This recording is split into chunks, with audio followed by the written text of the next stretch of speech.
Yes, the art. The art is really cute. How does everything look? I don't think there's any audio yet.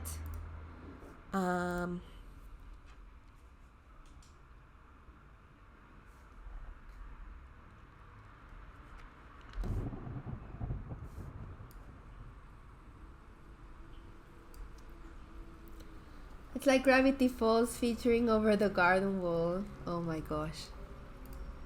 I love those. I love both of those.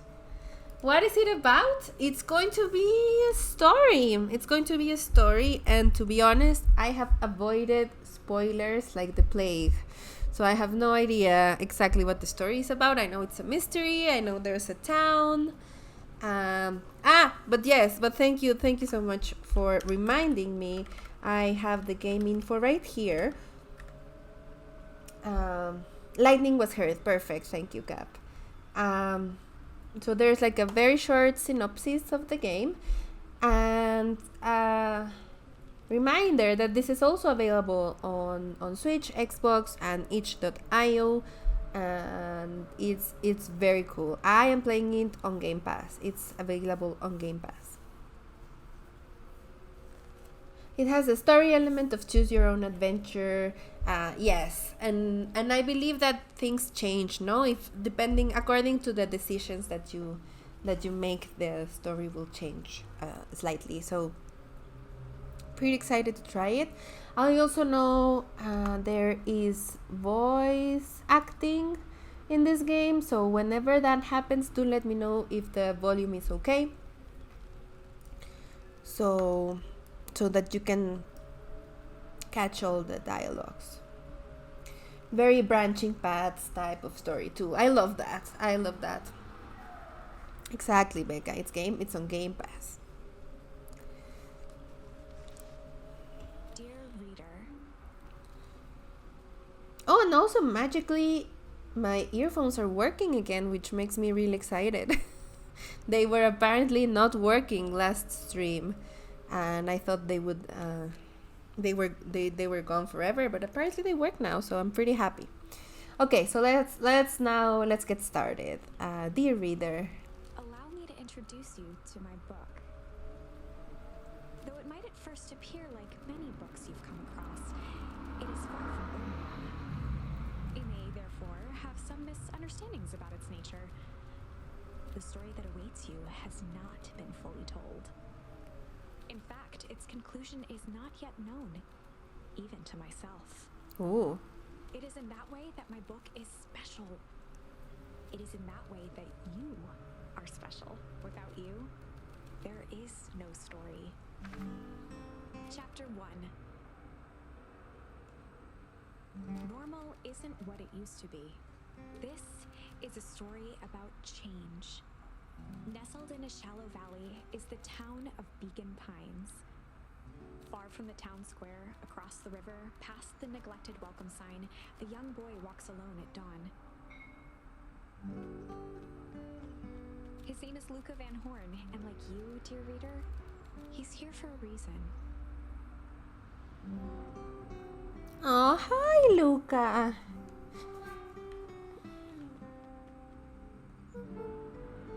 Hey Beth, how are things going? Today's the first day of summer vacation. I start middle school next year, I guess. I was 6 years old when you died, and it's been 6 years now. From here on out, you'll have been gone longer than you were here. Enjoy your lurk, Cap. Thank you for letting me know. It feels like that should mean something. Mom always said that this tree was your favorite spot in the world. Me too. Hey, Luka.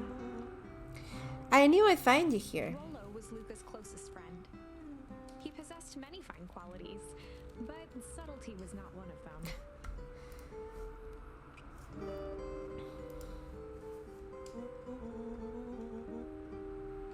Well, after I banged on your door till your gran answered, and after I checked the pond and climbed up to the treehouse, Then I knew I'd find you here. Rolo finally noticed the tears swelling in his friend's eyes Oh. and the flowers on the grave.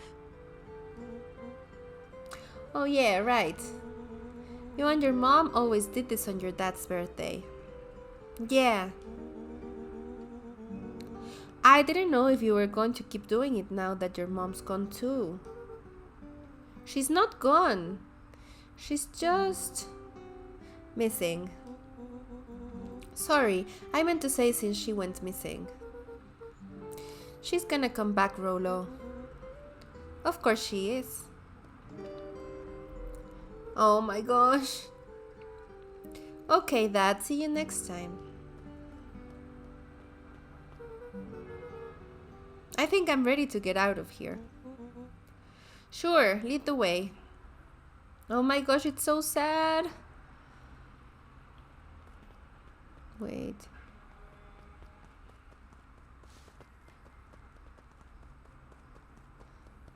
Wait, I can't get into the bushes. Okay, let's go though.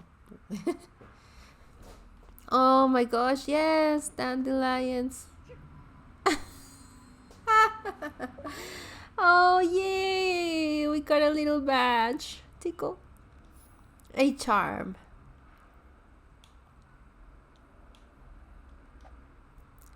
Oh, look at that. Wonderful. I had a good feeling about you from the moment you opened my book. That charm is a very special thing. Very special indeed. Keep hold of it for now. Its purpose will reveal itself soon enough.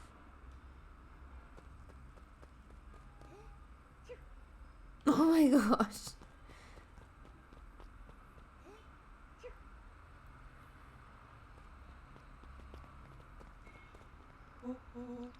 Oh yeah, I almost forgot.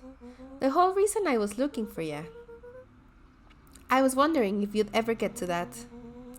I found the perfect way to start our summer. How's that? Rolo looked to the side suspiciously. Not here. They might be watching. They who? Shh, not so loud. We need to do this in a secure location. Mission control. Alright, I just have to tell Gran and then we can head out. What are you gonna tell her? I don't know, I'll think of something. If it's all the same to you, I'll meet you at the welcome sign. Your Gran still kinda wigs me out. I don't do well with new people. She moved in like half a year ago. Just meet me at the sign when you're done. Suit yourself, I won't be long. Tell Gran before heading out with Rolo. Okay, so we have objectives and we have these badges. The charms. Reader, forgive me for this interlude. Remember that charm you found in the dandelion patch? Yes. There are more of those special charms to discover throughout BeaconPines. They've been known to reveal themselves to those who are willing. Oh, so we gotta check every corner. This very house. Oh heck. We also gotta interact with stuff. We can jump? Yeah, oh my god. Since Gran had moved in, the house was more peaceful, more orderly, and more covered in flowery fabric. And we're covered in flowery fabric. I love that. His father's old stethoscopes. Luka had spent countless hours listening to anything and everything with it. Not for years, though. No.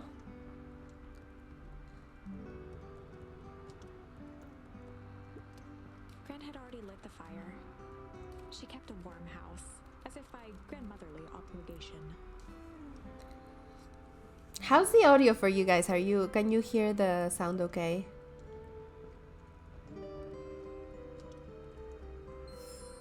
Bonder. Heck yeah, we have a charm.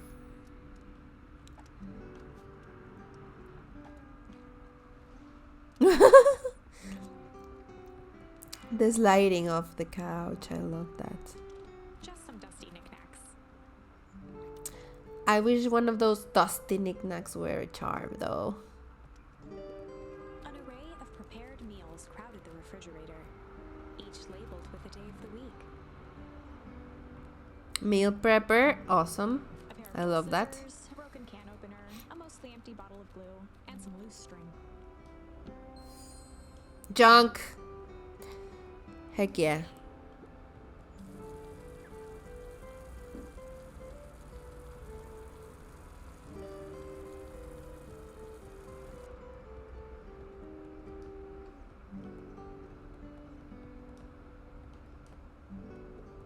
The only piece of furniture Gran had brought when she moved in was an old hutch.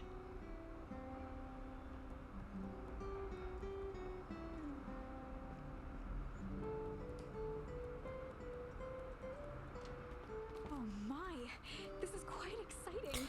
Look at that beautiful garden. I am now certain that you are the one I've been waiting for all these years. You'll recall I was a bit coy regarding the use of charms earlier. Excuse me, I tend to have a flair for the dramatic. You are about to encounter your first turning point. Okay. There are certain times in this tale when everything hinges on a single word. Step forth, dear reader. A sturdy old wheel. Well, I only have like 3 charms. Am I ready? I don't know. Young Luka would spend hours hiding in the bushes, waiting for a chance to jump out and startle his mother. She always enjoyed humoring him by feigning terror.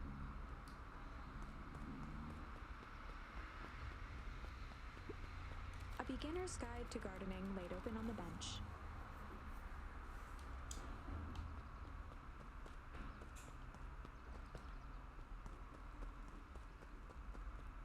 Okay. Let's go talk to Gran. Aw, look how beautiful Gran is. Hey Gran, I'm gonna go. For Pete's sake, go! Change out of your pajamas before you say another word. But nothing. Inside clothes are for inside. And outside clothes are for outside. Luka stared at his feet and muttered under his breath. Mom always let me wear my pajamas in the garden. Well, Eleanor isn't here, is she? Now go upstairs, change, and then we'll talk. Oof, Grandma. Right, of course. I forgot about the pajamas. Jaycee, welcome back. How did it go?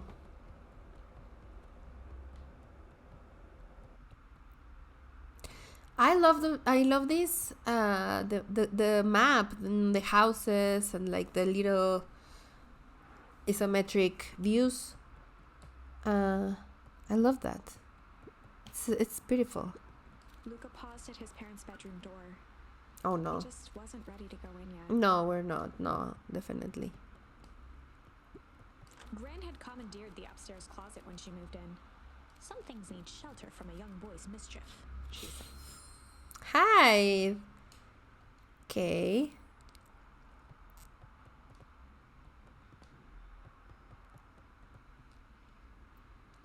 All good? Gran's bed was undisturbed. Luka didn't mind that she had a habit of falling asleep in front of the fireplace. It meant that he could read late into the night.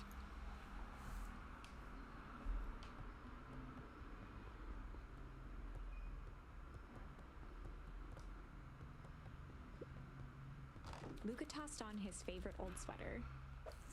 Even though it was the first day of summer, a chill still hung in the air. Oh, so cute. Gran's moving in meant that most of Luka's things had been crammed in the corner. Aw. He was somewhat annoyed by the situation.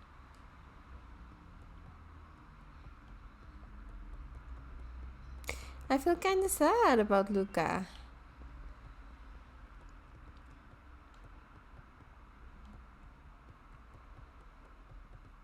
I hope we find his mommy. Also, how cute is this sweater that he put on? Like, look at that. Very smart. Very smart gentleman. Okay, I'm gonna go hang with Rolo for the day. See you later. So, have you tried the alegrías with mazapan or alegrías of mazapan? Ooh. No, that sounds really interesting. Hold up now. Where are you and Rolo headed exactly? Oh, nowhere special. Grand new, the better for everyone involved.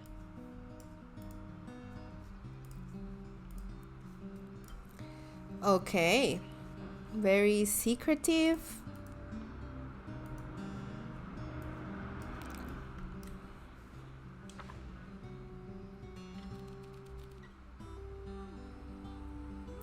We were just gonna go...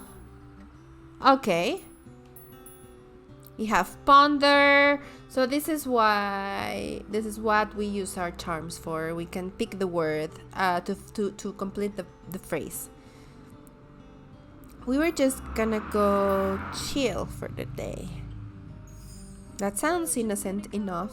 Chill for the day.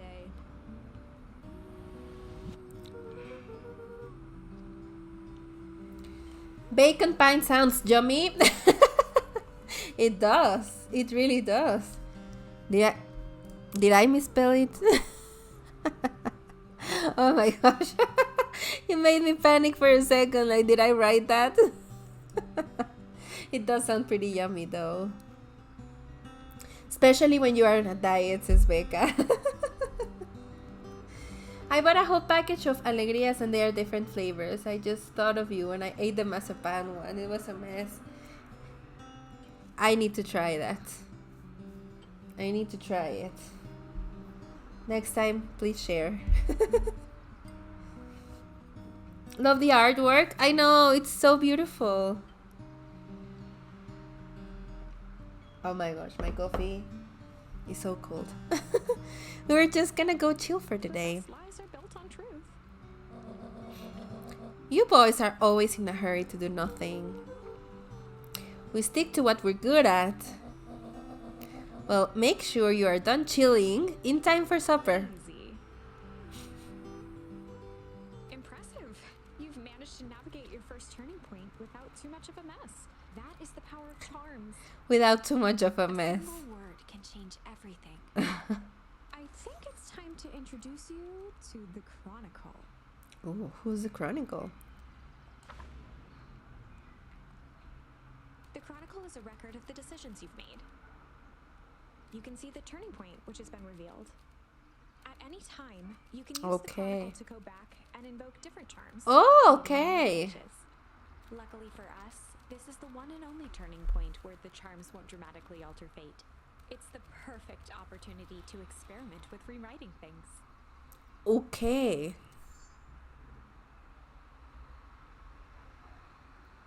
We might not do that on the stream, just for the sake of actually finishing the game at some point. But I love that you can do that. We'll see. We'll see. Because if at any point we make a horrible decision and we have to go back. Oh, okay. So this is what happens. You can go. Let's say hide. Let's see what happens when we choose a different word. Hide for the day. Hide. Traditionally, when one is trying to hide something, they avoid literally using the word hide. Yeah, I guess Rolo bet some other kids that we could beat them at hide and seek. Aren't you a little old for that? It's not like there's much else to do around here. Well, make sure you boys are done playing your little game in time for supper.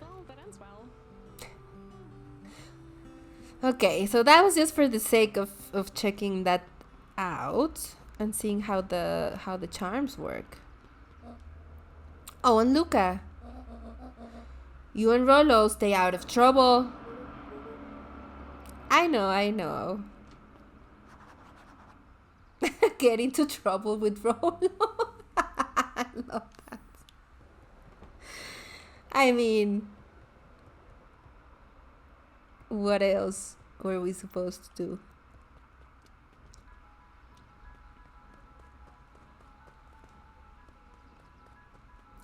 Now I want to check everywhere for charms. Ah, look. A thing.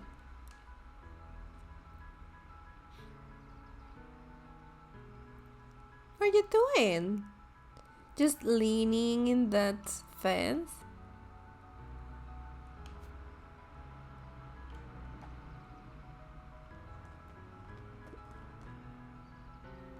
I should at least get a charm for this. For leaning on the fence.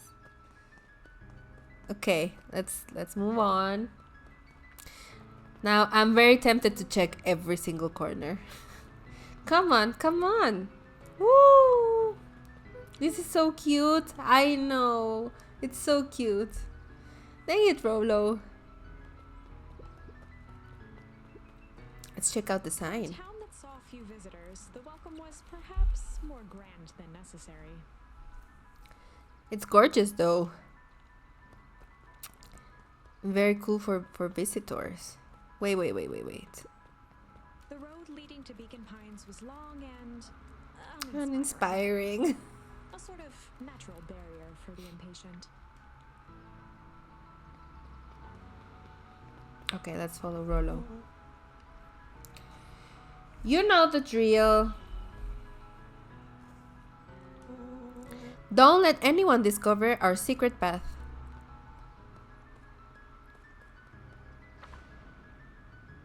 Chapter 2. Welcome to BeaconPines. For many years, this valley had been a small mining outpost. It wasn't until Sharper Valentine built his fertilizer company that BeaconPines was established. Over the next 30 years, the town had grown and prospered until the foul harvest and his sudden death. In the 6 years since, everyone was simply trying to get by.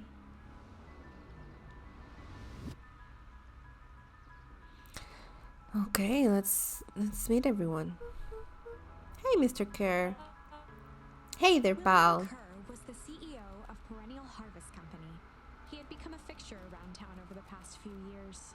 After the failing of Valentine fertilizer, the town was hungry to welcome a new source of employment. Excited for the big festival? Oh, sure. Come on now, when I was your age, there was nothing more exciting than a town festival. The food, the music, the dancing. Sounds pretty alright. You're gosh dang right it is. I'm looking forward to letting off some steam myself. Make sure to invite all your little friends. I couldn't keep Rolo away if I tried. Excellent. Sorry, Luka, I gotta head back to the proverbial grindstone. Our harvest awaits and all that. Oh, now. The left side's a little low.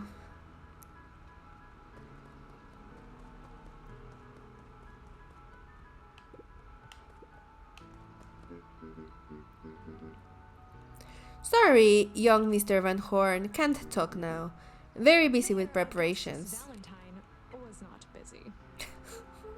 Oh, sorry, Gus. How many times do I? It's Mayor Van. Ugh. Flustered, Gus instinctively loosened his tie.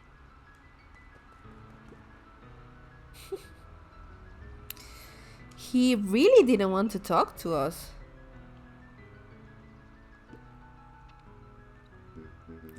Alright, what can the mayor of BeaconPines do for you today? Oh, just saying hi, I guess. Well, good day to you too, young Mr. Van Horn.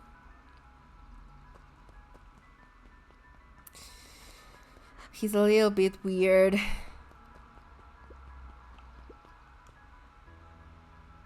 Leaning into another post.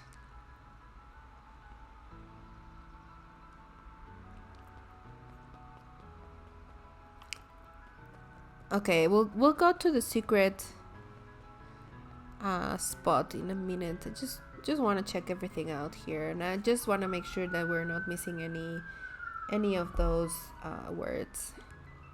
Hey, Mr. Sinclair. Mr. Sinclair continued snoring and lifted one eyelid just enough to see who it was. Don't wake him A up. tactic he often used to avoid undesirable conversation. Are we undesirable conversation for everyone? Don't you see I'm sleeping, boy? How's the napping today? Crummy, as always. Used to have a perfectly nice view from here. till perennial harvest put that monstrosity of a building in the way.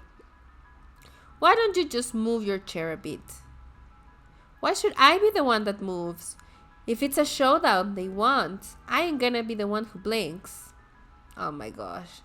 You're not gonna win this one.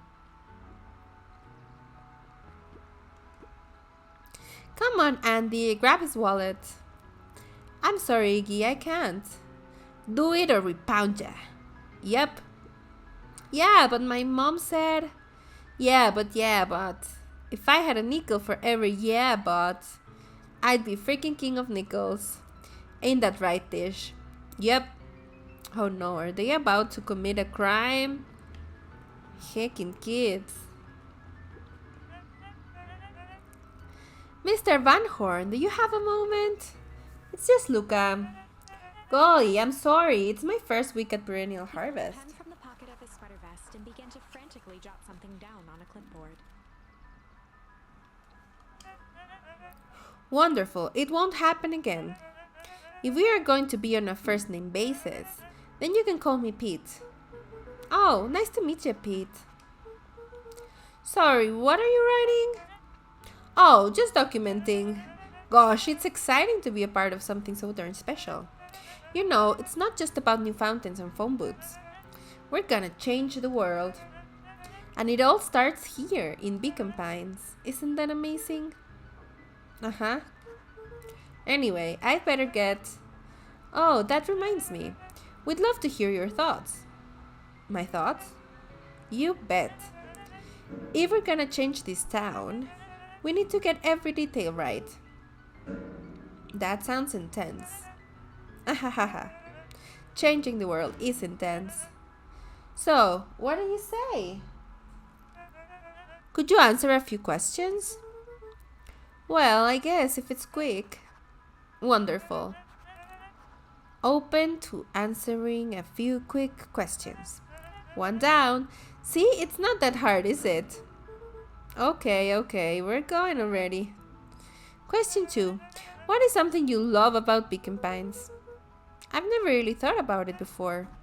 Perfect. It's the only place I've lived. See? That wasn't so painful. Stopped scribbling and glanced up from the clipboard. What is happening? Oh my goodness. What is it? Was it? I guess not. Huzzah!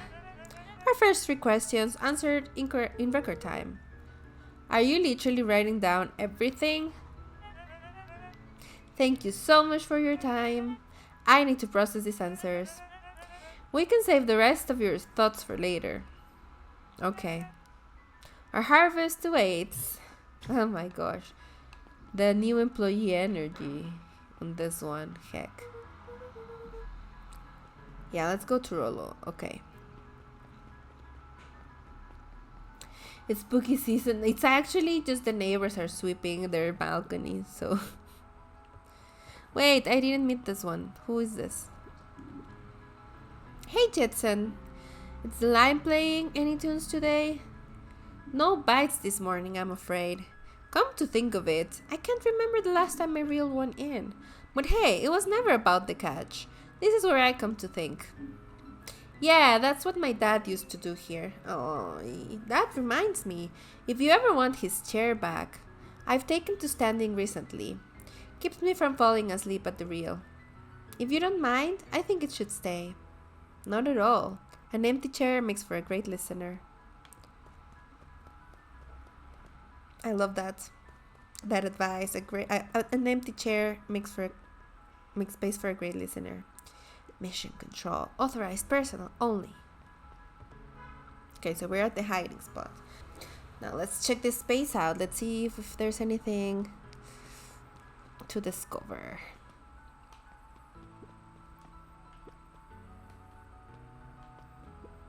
The boys had a good thing going. I got myself some coffee. As long as they kept old Jeff happy, they had an endless source of precious materials to add to the treehouse.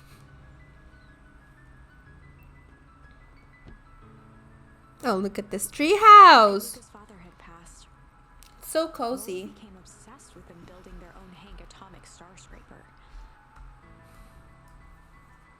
It was some time before Luka realized it was Rollo's way of keeping him occupied. No. That's a good friend.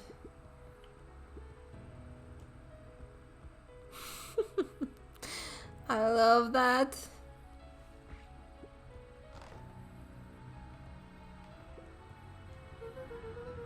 Okay, what's this top secret plan to start our summer?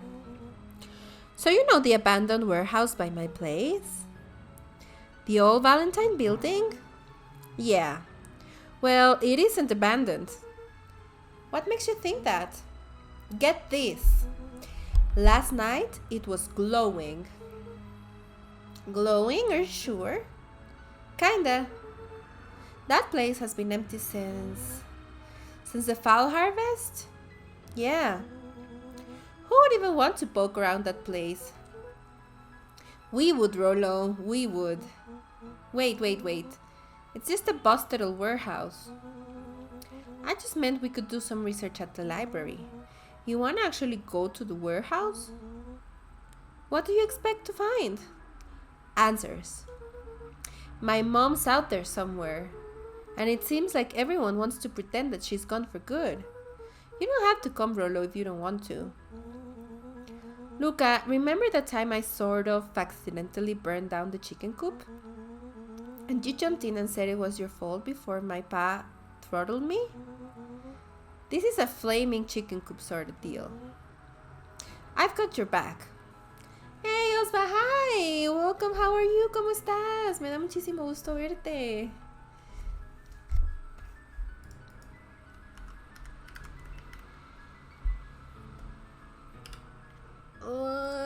Shout out. Big shout out to you. How are you doing? It's been a while. But I'm so happy that you're here. I thank you, JC, for the shout out. I kinda was a little ahead.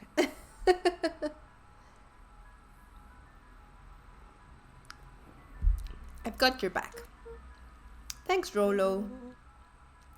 Now that I think about it, poking around a decrepit fertilizer warehouse is exactly how I want to spend the first day of summer. Let's go! Luka's winter coat decommissioned for the summer. With the cold holding out longer than usual, he reconsidered its usefulness. I need to go home. I'll be right back as soon as I arrive. Have a safe trip home, Becca. Thank you so much for letting me know, for hanging out. I need to find more charms. I feel charmless.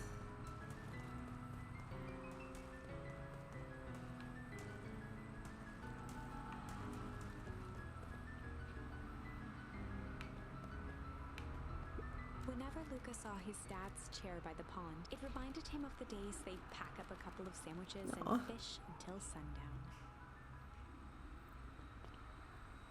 Ay, look at that. Little Luka. Luka opened the tackle box and picked the perfect bait.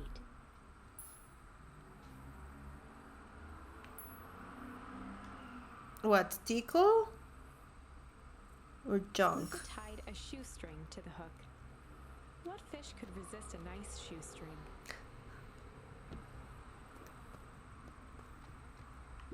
Oh, Dad. Give it a good cast now. Oh my gosh.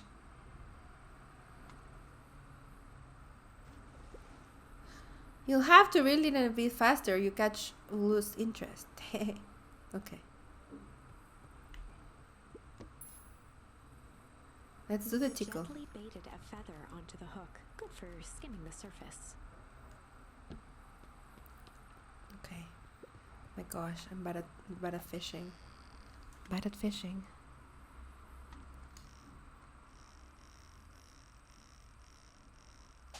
Ah! You don't know your own strength. Okay. Let's try the feather again. Feather onto the hook. Good for skimming the surface.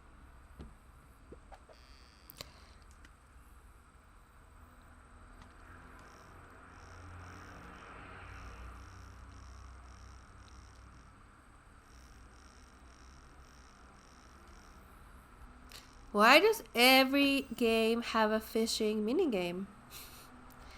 Okay, a duck? A rubber duck? Well, I'll be switched. It's your old rubber ducky. You were just a little drooling ball of fur when you lost that. Cried for days. I told you it'd turn up. Hehe. Could we maybe catch... Gently baited a feather onto the hook. No, not a head, not a feather. Surface. No. Luka tied a shoestring to what fish could resist a nice shoestring. Let's see if fishing with a shoestring will bring something different up.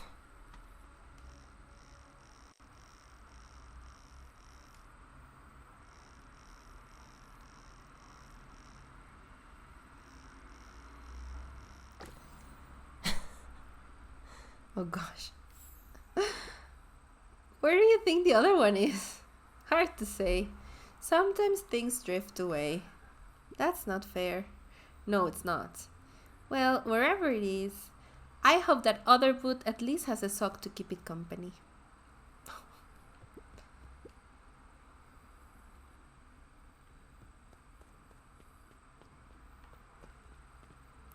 That is so cute. Okay, I guess let's move on. That was so sweet. Wait. Oh, where are we going? Ah, there's Rolo.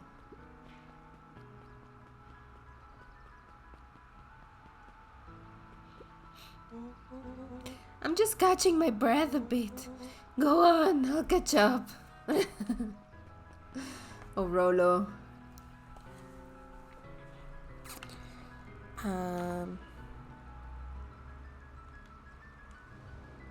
Okay, no decisions have been made. Just getting started. Who are you? Hey, Mrs. Nelson. Morning, Luka. Any big plans for the summer? Not really. Heard anything about the old fertilizer warehouse? Any strange happenings? Can't say I have. Either way, a dusty old warehouse is no place for a young boy. You be safe now. Miss Hatch could often be found near the fountain. Too absorbed in a book to be distracted.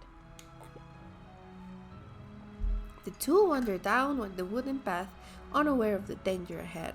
Oh, this is getting good. I love that. Oh, look at that. Piper? Oh, hey, Luka, what's up? You know it's summer break, right? Of course. And it's like the morning. Correct. And you're studying?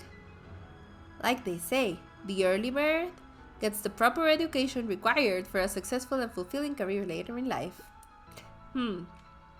Is that what they say? I love the art style of this game. Right? I love it too. It's so beautiful. Hey, Sariel. Hey, Luka. Could you please tell this lazy bot to help out in the cafe? Lumi, Sariel would like you. Luka, let me give you a little gem of advice. If you never do what you don't love, then you'll never work a day in your life. Wow, you're really setting the kid up for success. Oh heck, I'm pretty sure that's not how that goes.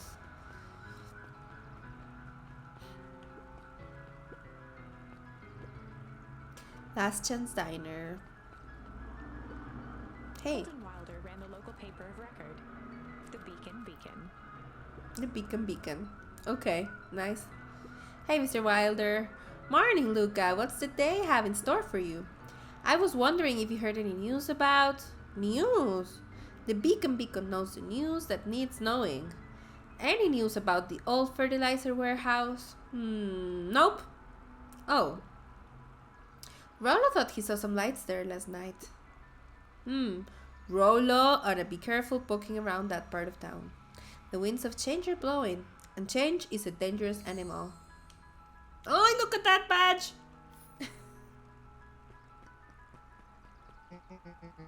Luka, just the fella I was looking for. Oh my gosh, who is this? I love this character's design.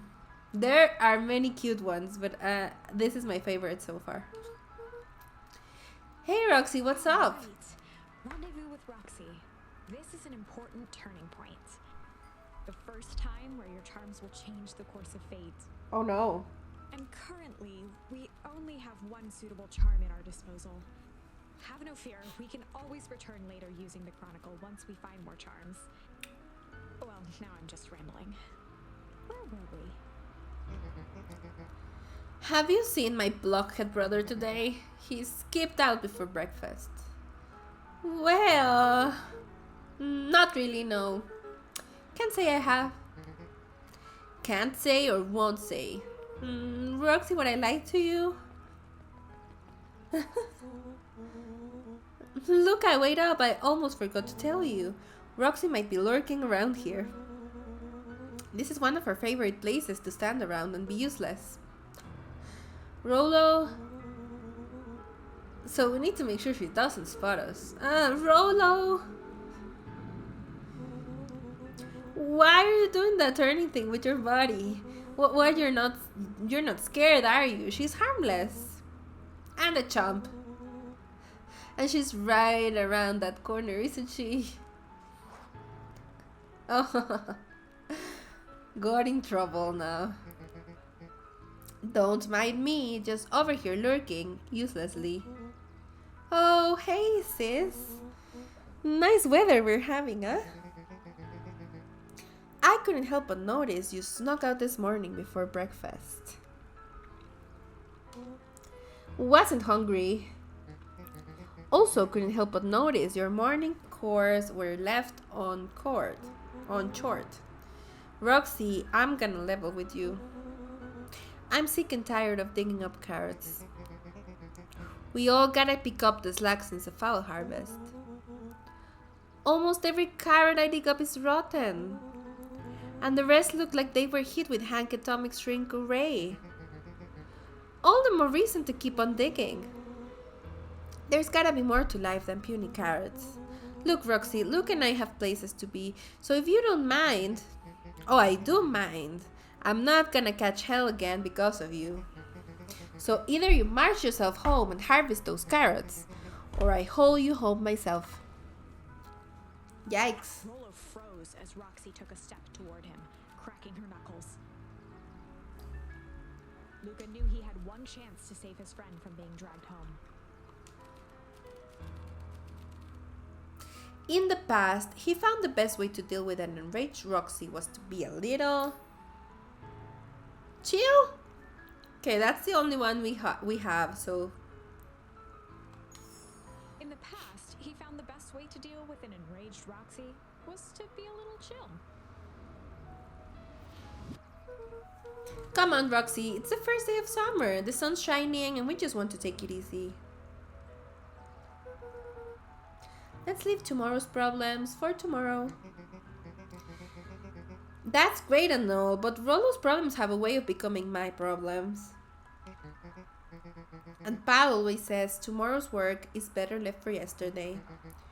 March, you big oaf. Oh, rats. I expect a full report about the Valentine place. A full report! Investigate the Valentine warehouse alone. Oh, Rolo. So, Fitz. What are you up to this lovely day? Look at her. Nope. Cool, cool, cool. Was that a community reference? Because heck. Sharper Valentine, founder of BeaconPines. Never underestimate what a great man can do given time. A bit much, if you ask me. We were all thinking it, book. Indulgent. Great. Hey, Solomon. Apologies, no time for chit-chat. Jeff's hardware closed down about a year ago. The effects of the foul harvest stretched wide. When there are no crops in the field, tractors don't need fixing. Luka knew that if he gave up now, he'd never hear the end of it from Rollo. No, I'm not giving up. I just wanted to check for charms. Looks like the library hasn't opened yet. I'll check back later. Literally says closed. How about this? Who are you? Oh my gosh, look at this design. Luka, my boy, hold up a tick. Okay, Mr. Noncreed, I was just on my way to... I just sold the last jar of your grandmother's preserves. Can't stock the shelves fast enough, turns out. Hey, that's great, but I'm actually... I guess Juniper will just have to swing by with more of her lovely jam. Uh-huh. Well, don't take this old man slow you down. You just remind her that she still owes me the dance. A promise Gran regretted the second it was made. Will do. She's a fine woman, that Juniper. Yeah, she's pretty cool, I guess. A real fine woman. Gotta go. Sweeter than any jam on earth. Okay, we got it. You got the hots for Gran. Got it. The phone booth was brand new, part of Perennial Harvest's BeaconPines Reborn initiative. It didn't see much use. Yeah, why would you... Who would use a phone booth? Hey, how are you? Oh, hey, Luka. Hey, Joey. How's the bug hunt going? Not great. Bugs have been shy this week. Bugs get shy? Oh, sure. Bugs aren't that different from people. Sometimes they just want to be left alone. If you're going into Whipwood, just be careful where you step. No bug crunching, got it?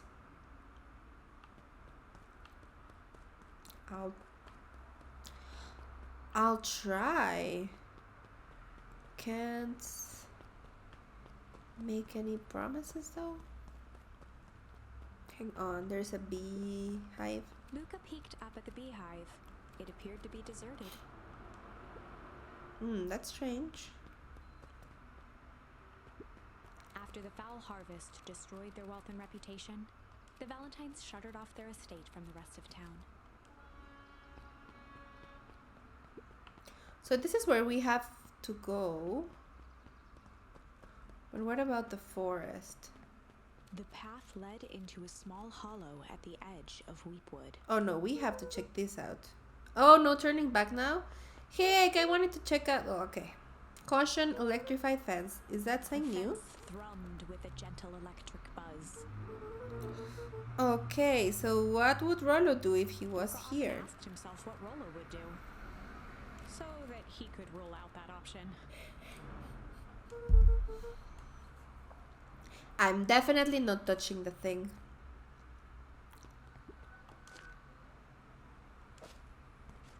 Oh, okay. I can throw berries? As sparks flew from the fence, the light atop that section shut off. 2 bulbs remained. Okay, so let's try to... That's One more to 2! go.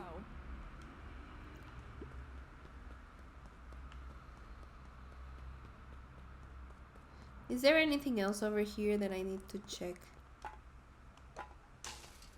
The fence's buzzing gave way to silence.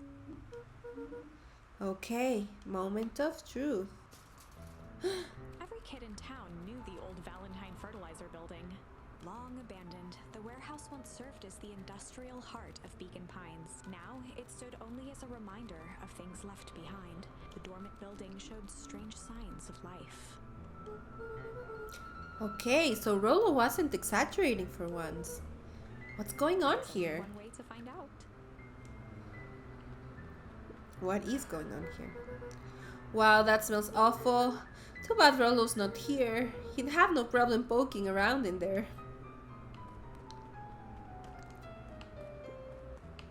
The hose emitted a subtle sound. It was actively draining some kind of liquid. That liquid?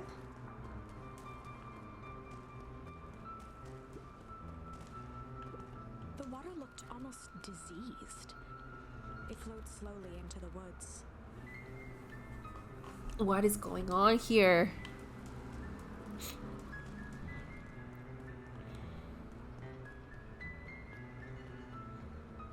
This is very creepy.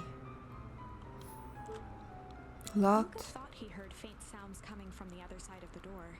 He pressed his ear against the cold metal to hear better. A zipper?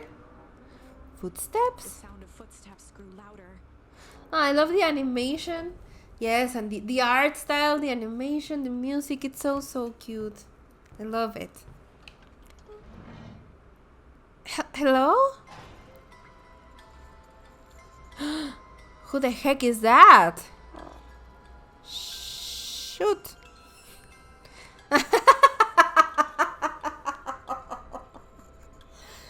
Perfect. Perfect. The heavy steel door knocked Luka to the ground. Disoriented, he looked up to see an imposing figure silhouetted in a green glow. It lunged toward him. He tried to scramble away, but felt a gloved hand latch onto his ankle. Luka watched his fingernails leave trails Oh, in the no. dirt as the hand slowly dragged him back through the door, into the lab, into the green light. What? This is a story about poop. I want to put the poop one here. This Change. is a story about change. It was far from the sort of change Luka imagined for himself. I do feel curious about heading back and changing some of these decisions when we get all the words. I probably won't be able to do that on stream, but I am very curious about what happens. But change is, after all, a dangerous animal. The end? The end? I probably should have warned you about this. There are many paths that our story can take. Most will end in tragedy. But don't let that discourage you. We will find the ending that this story deserves. Okay, so that was that a dead end? From here on out, a charm will have a check mark when it's been used to its full potential at a given turning point. Now, let's try something different.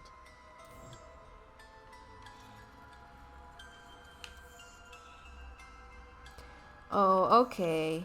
Oh, okay. So we now have the shit one. We can head back to this page. In the past, he found the best way to deal with an enraged Roxy was to be a little shit. In the past, I found the best way to deal with an enraged Roxy was to be a little This is shit. some solid advice. Make a break for it. What have you done? Ah! Look at Rollo. Did that little shit just kick me? Ronald, you want, you little twerps. You gotta come home eventually. Sorry. Investigate the Valentine warehouse with Rollo. Oh my gosh. Okay. Sorry about that. Rollo can get overexcited Solomon sometimes. Valentine, current ward of and future successor to the Valentine fortune, huffed as he brushed off his pants. A town of complete and utter fools.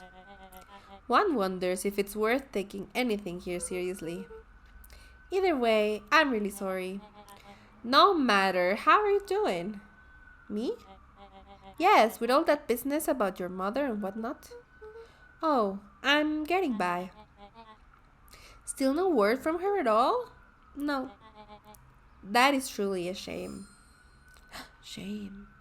Okay, I love this because now we got to interact with this one, with Solomon, who didn't want to talk to us the first time. Your grandmother has taken residence to keep house? Yeah. And how is that going?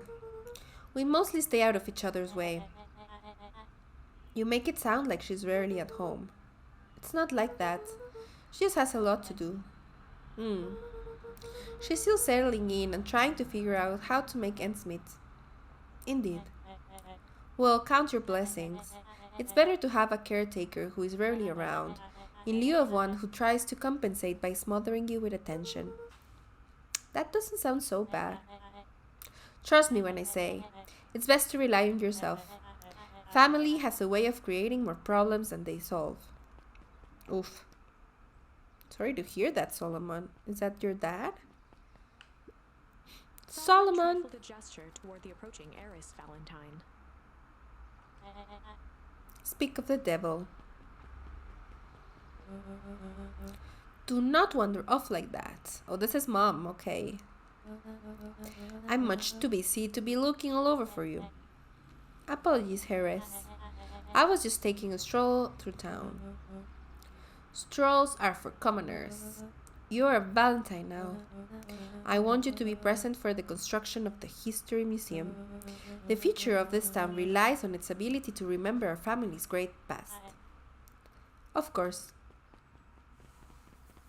Oh my gosh. Heck.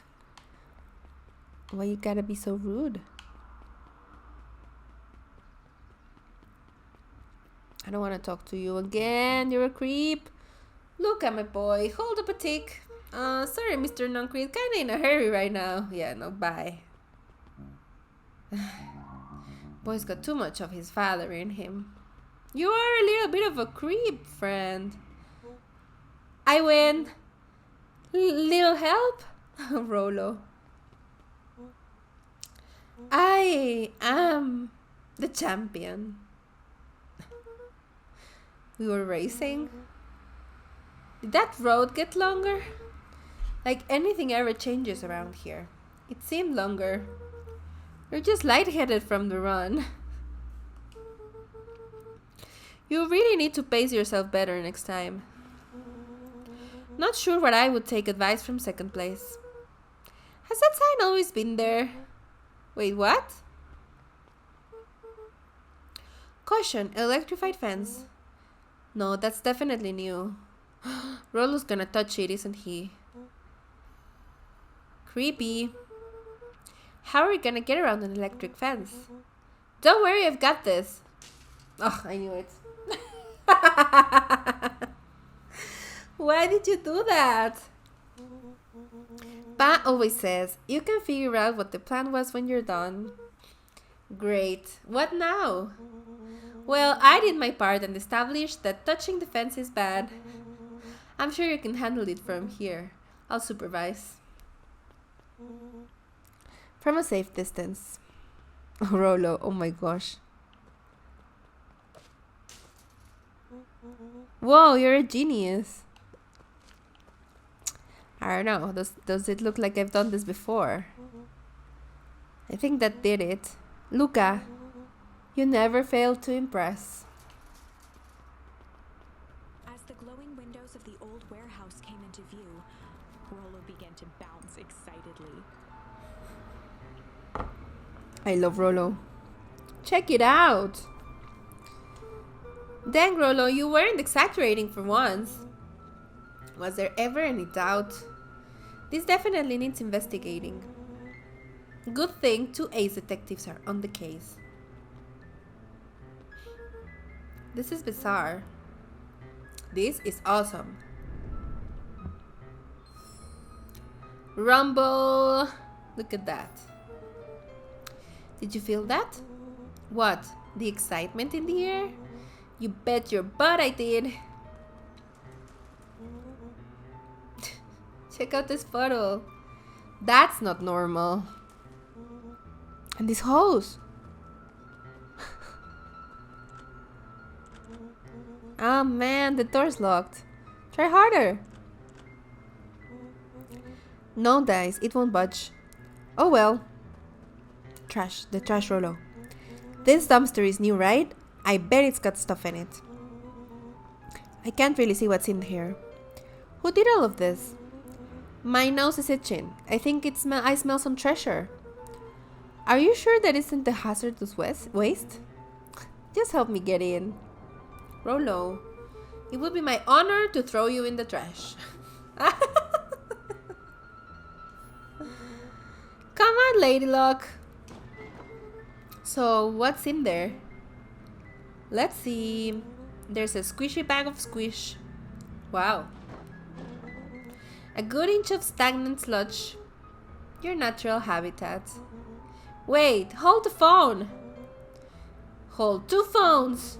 Check these bad boys out. Are those walkie-talkies? Just like Hank atomic communicators. Do these actually work? Ground command to Hank Atomic. Hank, do you read me? This is Hank Atomic. Ground command. You're coming in 5 by 5. How are your vital readouts, Hank? It's getting a little stuffy in here. Requesting assistance for evac. Help is on the way. No. Get in there. What was that? Someone's coming. Give me your hand. No, you give me yours and I'll jump into the trash and we will hide, because otherwise that fellow in the green suit. I'm trying. My hands are covered in squish. Scoot over. I'm coming in. There you go.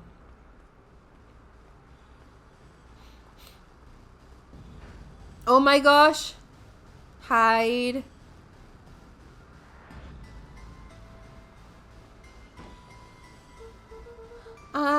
Tell me you saw that? Dude, I don't know what I saw. He's coming back. Get down. What is going on? What's that?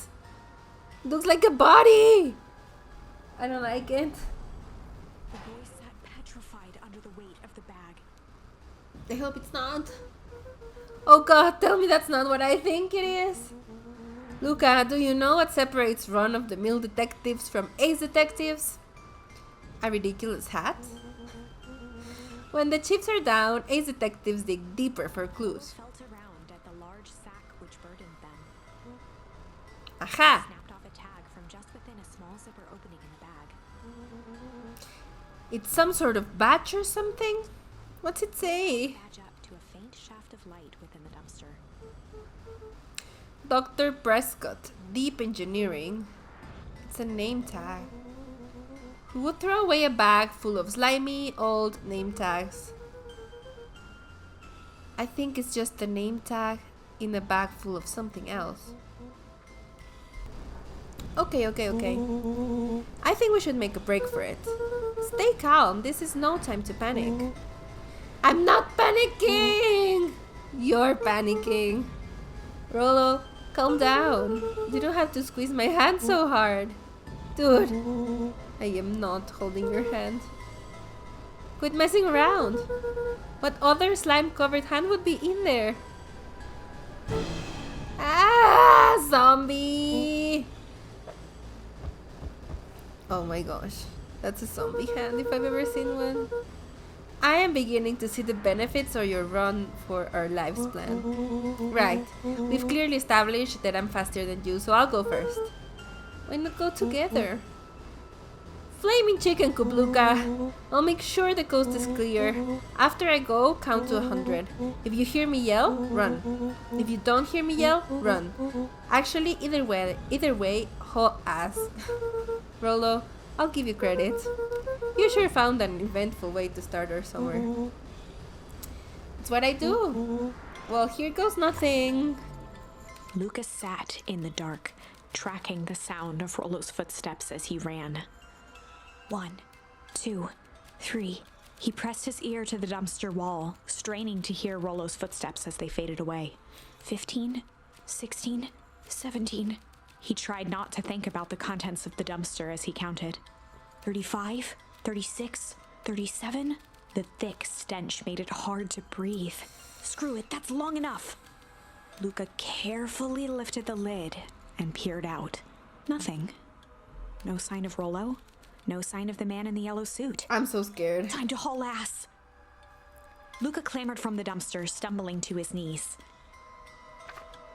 He was up like a shot and running, sprinting toward home as fast as he could.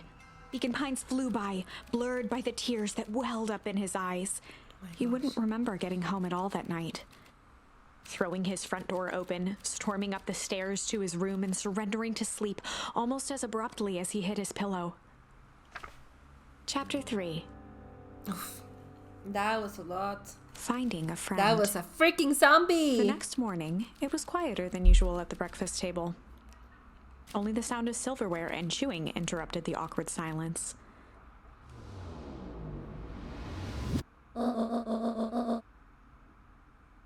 Los zombies, exacto. I hope that's a good zombie, like the zombie on our stream. But that was definitely like a zombie arm. I finished sharing a mess of jam last night. Ajá. Sí, la viejita, me encanta. Es la abuelita de Luka. Y for those of you joining recently, we are playing BeaconPines as part of our first seasonal scary, creepy games. We really love Halloween on this stream, so we're going to be playing not horror games, but creepy, scary sort of games all month. And this is the first one. This is BeaconPines. And this is also a showcase for the Indie Game Collective.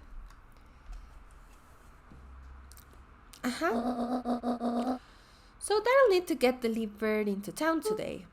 Okay. So what did you and Rolo get up to yesterday? No, nothing interesting. Definitely nothing interesting, Grandma. Hello? I love this. Calm down. No, of course it was the right thing to do. Start gathering, folks. I'll be right there. Look at her hair. Are you sure there isn't anything you want to tell me about yesterday? Anything I want to tell you? Not really. We just sort of ran around a bit. Gran's brow furrowed. She let out a long sigh. Her voice was quiet and even. I have to go take care of something. You are to stay in this house for the day. Under no circumstance are you to leave. What? If I am not back by dinner, there's stew in the icebox. But nothing. You are to stay here, understand? Yeah. Say it. I'll stay here till you get back. Good.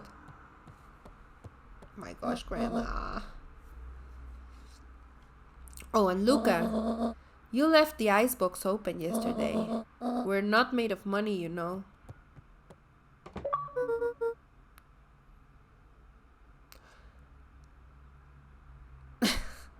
I just got an achievement for leaving the faucet running or the refrigerator door open. Well, that was strange. Yes, it was strange. Definitely leads me to think that Grandma knows something we don't.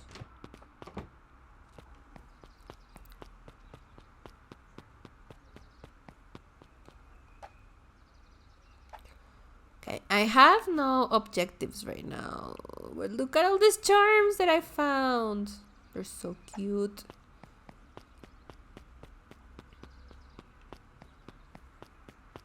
Are there any clues in the garden? The garden looks the same. A faint electronic sound floated in the air. Is that coming from upstairs? Well, let's go check that out. Oh, wait. Oh, that'll just make me open the...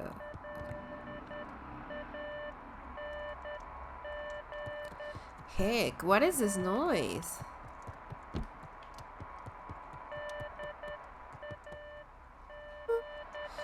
Hello? Is anyone there?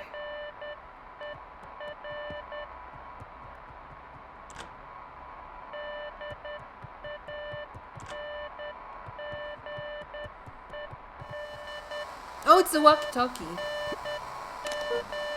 Hello? Rolo, is that you?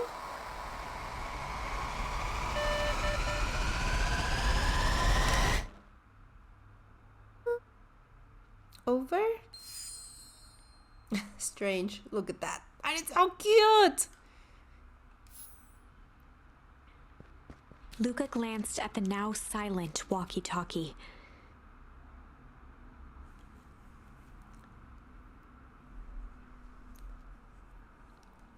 Ellie started playing with an automaton right as the Morse code started, and I was so confused. Yeah, I wish I knew Morse code. I have no idea what that just said. He wasn't sure what to think. Yes, JC, enjoy your lurk. I wasn't sure what to think. Of course not.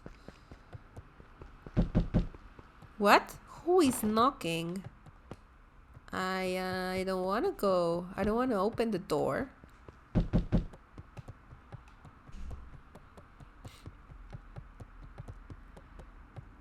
I'm kind of scared, I'm not gonna lie. Oh, hey Roxy! If this about me accidentally kicking you yesterday. Is Rolo here? No. Look at me, Luka. This is serious. Is Rolo here? No, I haven't seen him since yesterday. Rolo didn't come home last night. What? A pit formed in Luka's stomach. I know, friends. I know. Where was the last place you saw him? We were playing around in Whipwood, and then it was late and we went home. Whipwood? If he's alive, I am going to kill that little creep. Is there anything else? Anything that he said? Luka's mouth felt dry. No, we were just messing around. Okay. I need to go let people know to check the woods. You just stay out of trouble. Go see if he's hiding in the library or something. Luka could feel his heart beating in his throat. Rolo. Where are you? Check the library for Rolo. I'm not supposed to leave the house though.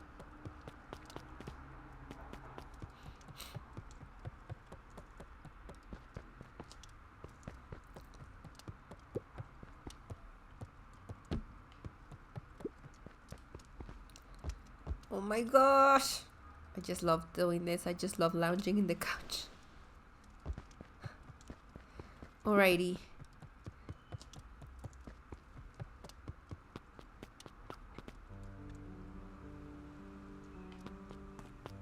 Let's go to the library then.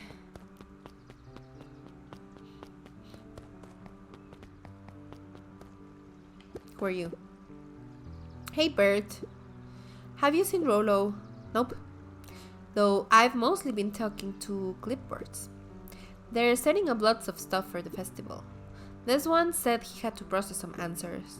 I told him that was fine. I'll wait right here until he gets back.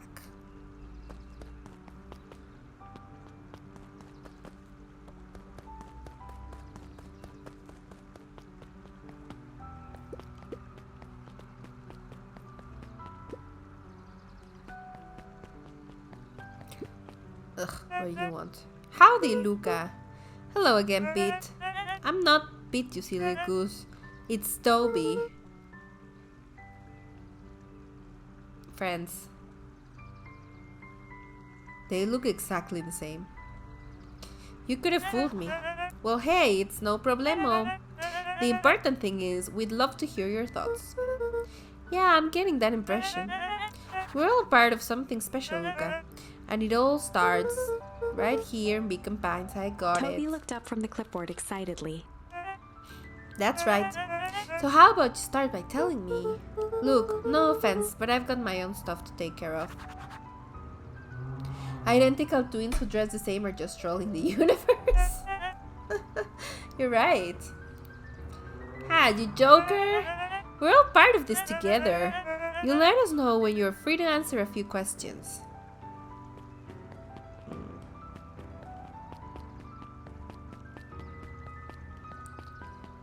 I don't know, how about never? We really need to get back to work. Just a couple more minutes. If Roxy said she will be here, then she will be here. I just don't see why I'm standing around, doing nothing, and waiting for Roxy, when I could be standing around, doing nothing and getting paid for it. Come on, Lumi, Roxy needs our help. Ah, my parents wouldn't listen. No offense, but isn't Rolo always getting into trouble? Something feels different this time. What can we do to help? We need to check where the adults aren't. So I guess it's up to us to check Whipwood. Our shift doesn't end for another couple of hours. We could spend the time making posters. That would be great. I guess. Right, Fitz and I will check Whipwood. We'll be back later to pick up the posters. I think my dad has a map of Whipwood. Let's swing by my house and grab it before we head out.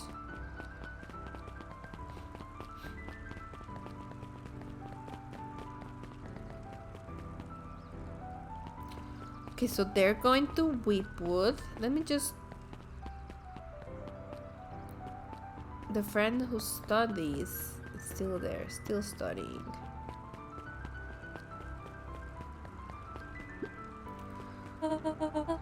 What's this about a missing child? I must stress that the situation is completely under control. It just all seems so terrible. And you're sure there's nothing we can do to help? Nonsense. Young Mr. Cotter will turn up safe and sound. I am certain. You just focus on settling in. I trust my sister has supplied you with suitable lodging. Oh yes, Miss Valentine has been more than accommodating. We were just telling our daughter, Beck, that... Now, where did she run off to? Oh no. Where did she run off to?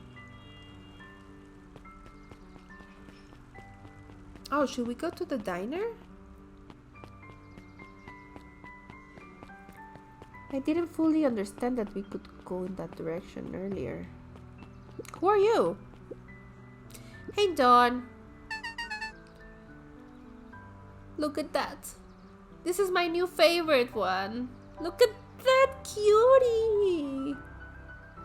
Is it true about Rolo? Yeah, he didn't come home last night. I wonder if it's connected. Connected to what? I was checking in reports about increased activity around town. What sort of activity? Windowless trucks, mechanical noises, strange lights. Your typical shady stuff. Who would be doing all that and why? Well, I have a few leads. The Valentine family is always suspicious. Perennial Harvest certainly has the resources. Do you have any idea where Rolo could be? Ay, oh my god, little bat! Yeah, look at her! It's so cute! The best place to start looking is where the trail went cold. Where did you see him last? We were in Whipwood. Right by Valentine's fertilizer.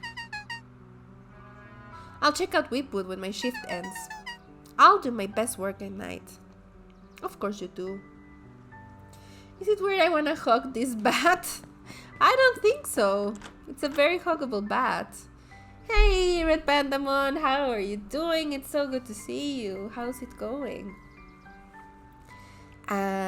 Just in time for your favorite game, BeaconPines.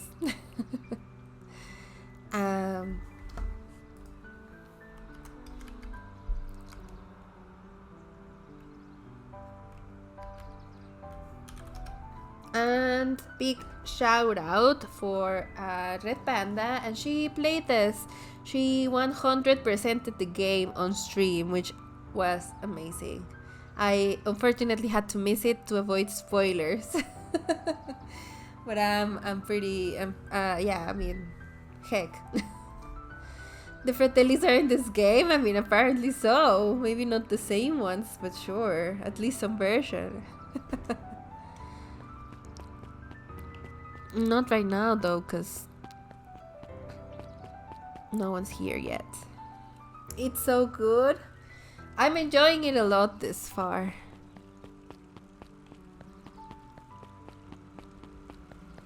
It's very creepy. We just there might be a zombie, you know?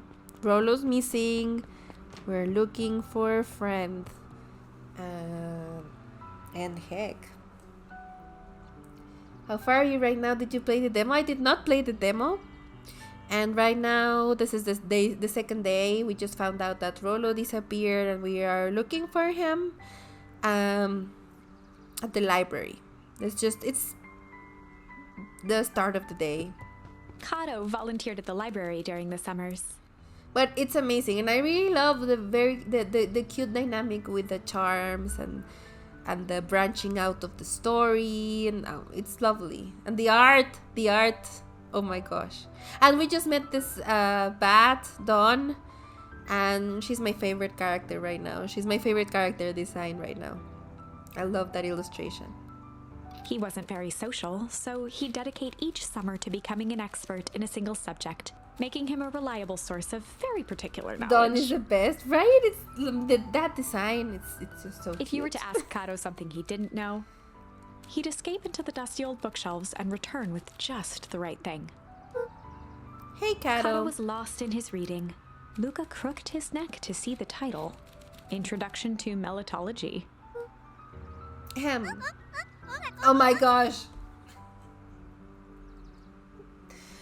What is this penguin with hands? Oh, he's studying bees. I love that. Panda, don't tell my Celeste, but I may have a new video game crush. Is it Dawn? Is that Dawn? That's Melitology. Yeah, I when you said bees, I assumed. That's so cool. Look at that. Look at this cutie.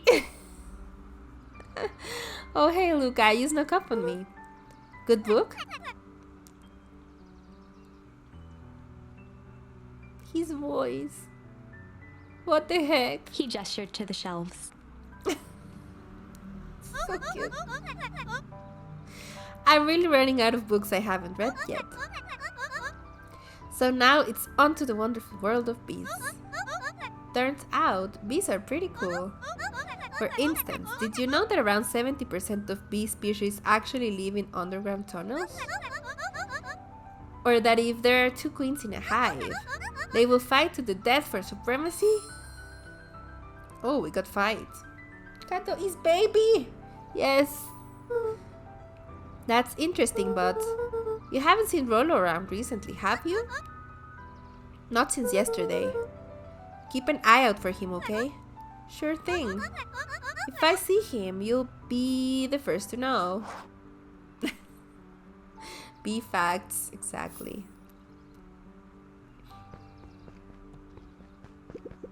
Oh, lots of books.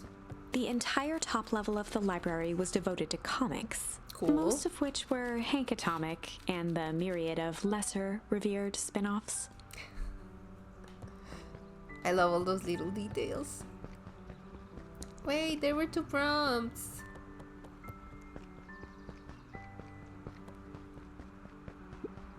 Mycological phosphorescence. More like my complete loss of interest.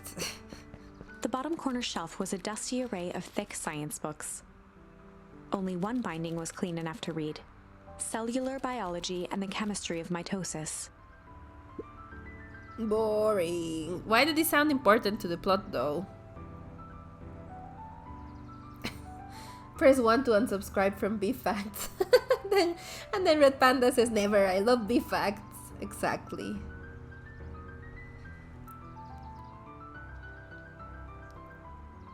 Error 43, function not found. There is no going back from Beef Facts. Exactly. And Jill says, I feel personally attacked right now. I know that did not sound so boring to me, and also this sounds like it's gonna be relevant for the plot, so I would not dismiss it as boring. Hey Jace. Oh hey Luka, did Rolo come by? No, I was actually surprised. He's usually here early on days when a new issue drops. Rolo's the biggest Hank Atomic fan I know. Besides myself, that is. Well, if he does swing by, tell him to meet me you know where. I don't know where. No, he knows where. Oh. Roger that, Space Cadet. Getting shade from Luka, exactly, what the heck.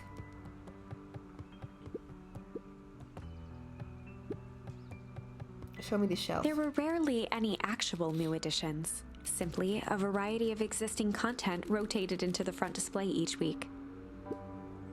Not fooling anyone. Oh, the cobs I've eaten. A salad-centric travel guide for the mildly adventurous. Yuck. Sally Seashore's simple succulent sundries. Luka brushed off a smudge of dust. Or maybe it was flour. 30 recipes so easy you'll doubt it's even edible. Oh, heck yeah. Succulent. A peek behind the curtain. The methods and ruminations of Patrick C. Montesquieu. One of the greatest acting minds of our time. By Patrick C. Montesquieu. Oof. Indeed. Oof, indeed.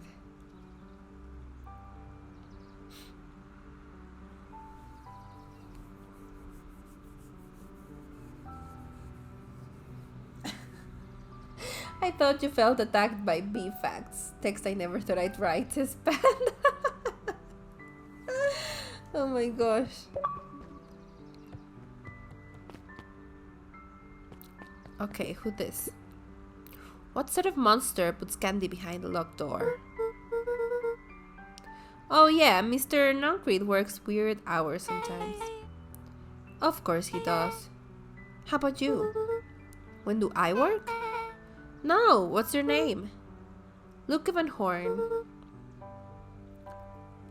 You new here? Yep, not by choice. Beck's family moved often, Oh, this is Bex. giving her This is little Bex. time to establish any real connections. She would tell you she prefers it that way. I'm looking for my friend Rolo. He didn't come home last night. So he's missing? I guess so. Like, missing? Does that sort of thing happen a lot around here? Luka shifted his feet uncomfortably. Well, that sucks. Yeah. So I should probably get going. Hey, wait up! What? Beck pulled a coin from her pocket. I'm coming with you. What? So says the unlucky penny. Unlucky? Yeah, well, technically it landed on heads. Leave this kid to find his friend alone. But I always do the opposite. Oh, that's kind of like me and Rollo. I guess Rollo is my unlucky penny. That settles it. A person should never be without their unlucky penny. Let's go find him. Aye, that's so sweet. The name's Beck. Pleasure to meet you, Beck. I suppose I could use some help. Try to keep up. This pop-up is new. Your Nigerian uncle has won the lottery and is trying to text you. Please reply with your social security number and bank password. What? Ah, wait.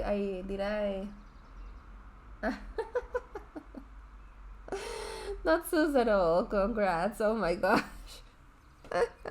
Jill, see what you did?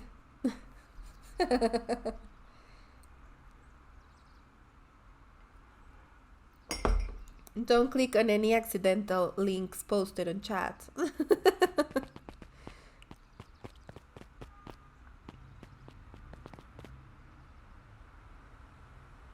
Where should we go though? We are once again running free. Luka peeked up at the beehive.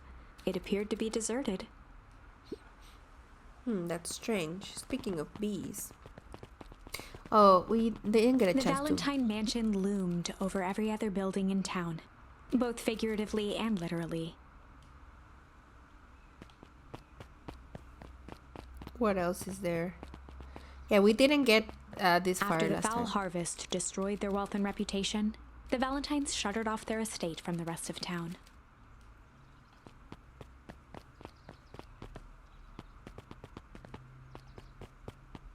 Okay.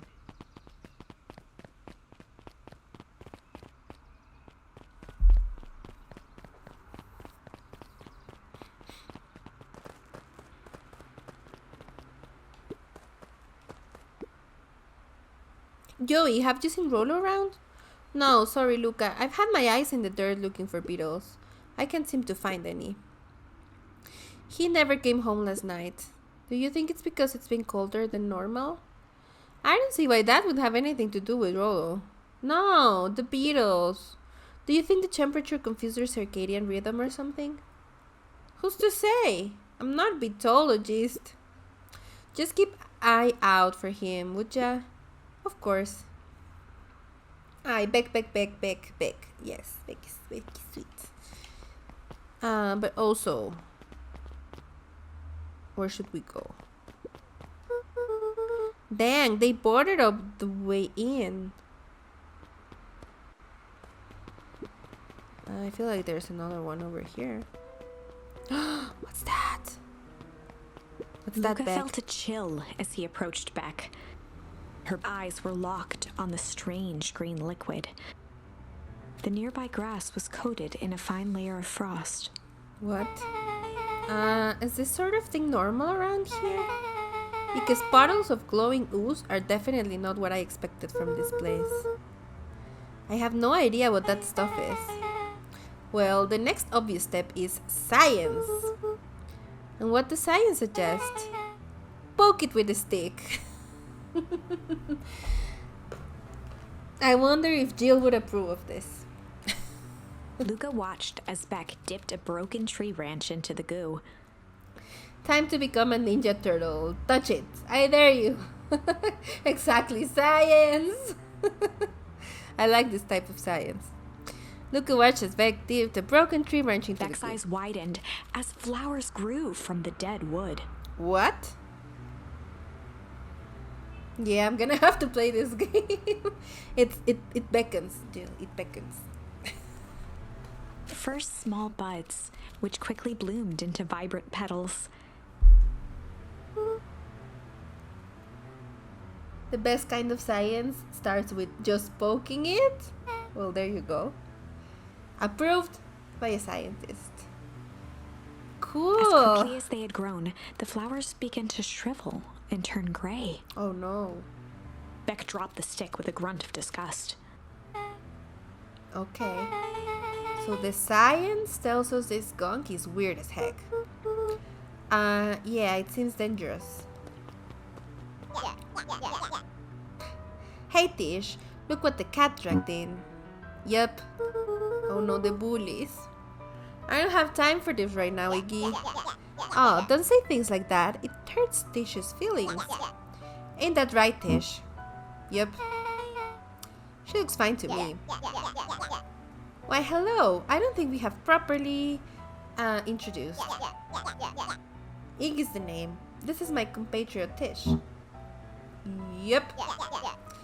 You've probably heard of us. Can't say I have. I'll forgive you just this once on account of you being new around here. Why would you hang out with this dude? Oh, he seems pretty alright. Iggy, why don't you... Do you have to be so... You. Has he even told you that his parents skipped out on him? Oh my gosh, that is unnecessarily mean. Shut up. It's true, they got tired of having such a pathetic kid and left him. Iggy, I'm only gonna say this one time. Don't. Iggy! Iggy, you're getting thrown into the puddle. You're getting thrown into the sus puddle. Just chill. Don't talk about my family. Well, look who's grown a backbone now that a girl's around. First his pops croaked, then his mom finally couldn't take it anymore and bounced. He's going into the puddle. Iggy took a step towards Luka, his sneer lit by the glowing puddle. He's going into the puddle. Now let me catch up with chat real quick before we go there. Panda says Becky's a druid, confirmed. But then the flowers died, so I don't know.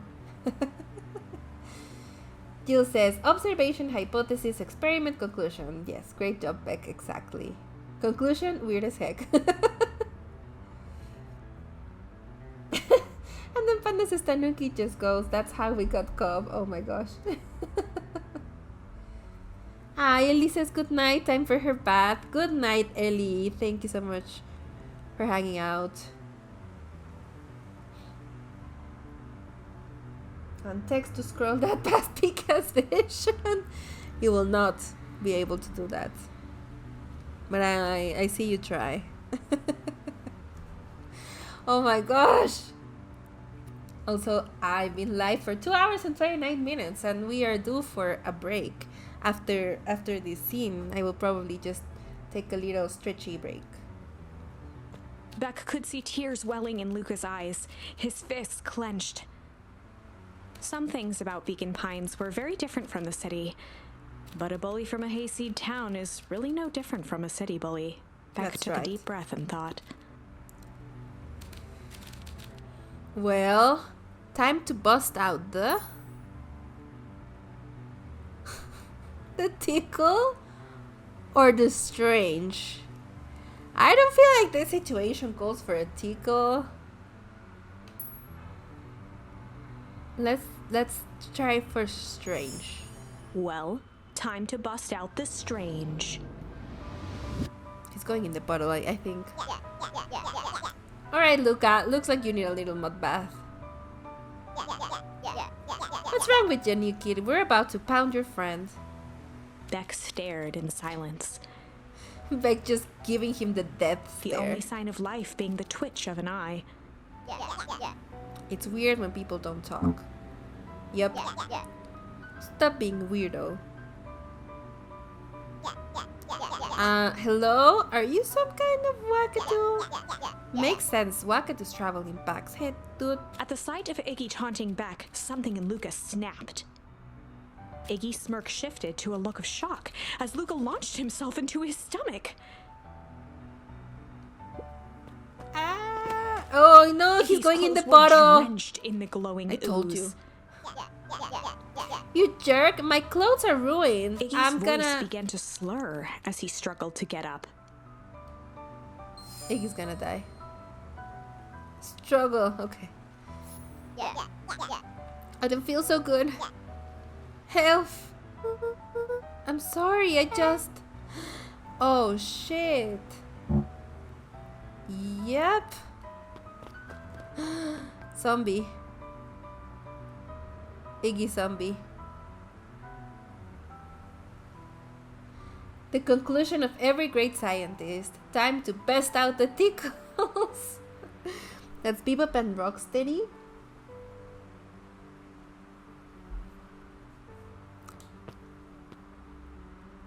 I'm not entirely sure.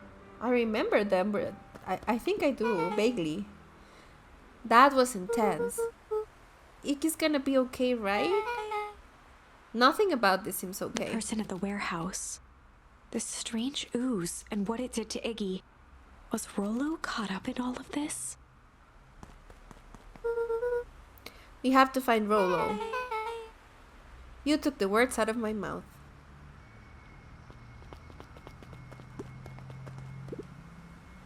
Property of Valentine Fertilizer Company.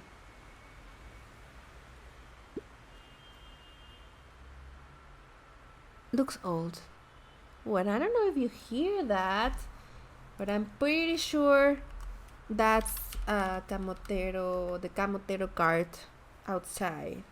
So make sure to cross that off your loterias. And remember, this is a brand new month and a brand new loteria board.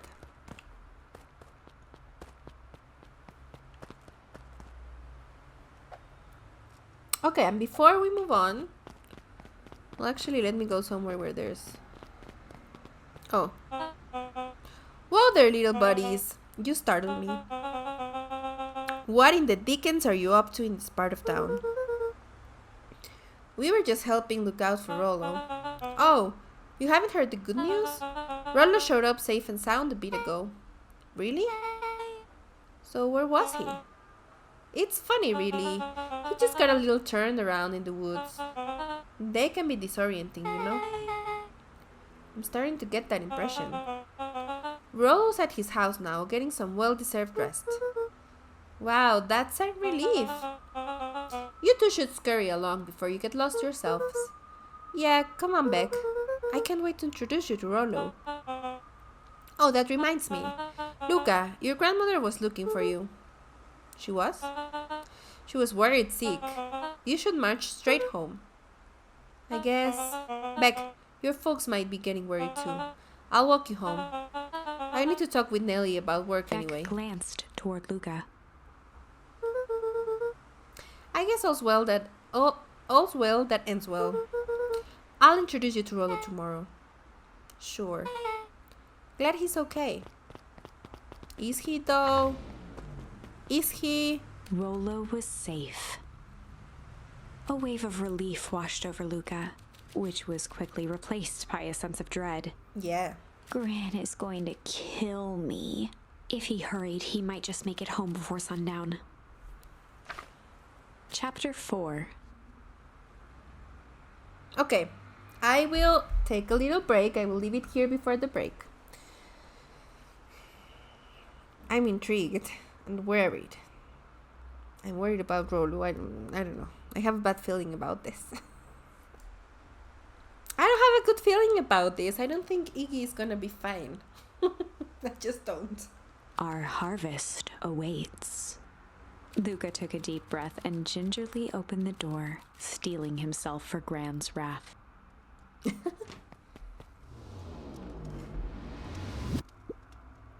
Gran? I'm home. Everything's fine. Gran? Oh no. Gran? I know I wasn't supposed to go anywhere. I was just helping look for Rollo. Gran? Gran? Why does everyone keep disappearing? What the heck, Gran? Roxy came over. She was worried about him, so I figured you wouldn't mind if I helped look for him. It turns out Rollo is safe and sound.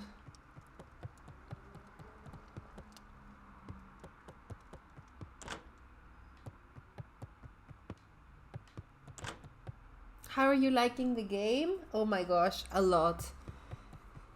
A lot. It's fantastic. Alone.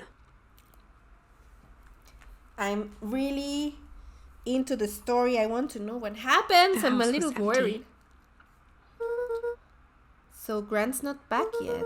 I guess that's a good thing. Nothing to do now but sleep, I guess. How's that a good thing, Luka? Everyone's missing. Luka was sitting by the pond, listening to small waves lap against a rock. His father sat in a folding chair in front of him. Without turning, he spoke. "Why don't you grab me some nice bait?" "Sure thing, Dad." Luka hopped over to the tackle box and popped open the lid. Inside was a rolling, buzzing mass. "We're fishing with bees?" What? Luka's father gave a warm chuckle. "Well, you catch more fish with bees than honey. Pick us out a good one." Luka closed his eyes and plucked out a bee. He could feel its wings struggle between his finger and thumb. Holding it at arm's length, he hurried over. His father deftly baited the hook and examined his work. "Interesting choice." With a practiced flick of the wrist, the line buzzed in a graceful arc. The water accepted it without a splash or ripple. The wrong choice, but I respect it. The pond began to freeze over. "Sometimes we gotta make the wrong choice before we can make it right." Pallid ice propagated across the still surface with an alarming speed. Luka scrambled back as the ground beneath him turned cold. "Dad, I don't understand." "Sorry, kiddo. Understanding isn't always part of the deal." The relentless ice shot through the fishing line toward his father. "Dad, look out!" His What the father heck? casually wound the reel. "None of it's your fault, you know. Never was." "Dad, we have to go." Luka grabbed his father's shoulders, trying to pull him away. "Please, you have to run."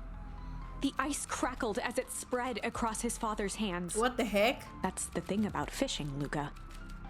His chest began to crystallize. "You toss your hook in, and you never know what you're gonna pull out." A shock of searing cold ran up Luka's arms. He gave one last desperate tug. The chair tipped backwards in a single frozen mass. Luka tried to stop the momentum, but it was too late. He watched the icy form of his father slam into the hard ground, shattering into 1,000 pieces that crowded around his feet. Dad, I don't understand. What does all this mean? The gentle rustle of leaves was the only reply. Oh my gosh. He pulled out the Night King. Luka's eyes struggled to focus on the walkie-talkie. Rollo? Yeah, that's Morse code, but I don't know. I don't speak Morse code. Faintly, he could hear Rollo amongst the noise. Luka. Rollo, is that you? Luka. There? Rollo, it's the middle of the night. Luka, thank God. Listen, I don't know how long this thing will work down here. Down where? Rollo's voice was coming through more clearly now, but some words were still just static. Listen to me. Someone grabbed me yesterday. What? The man in the hazmat suit? It took me to some sort of... I think I'm underground. Underground? Are you okay? Kinda. They seem more interested in... redacted, for now at least. Mr. Care said you made it back home safe. Care? No. Redacted. Trust? Redacted. He's redacted. Hold on. Someone's coming. The signal went silent.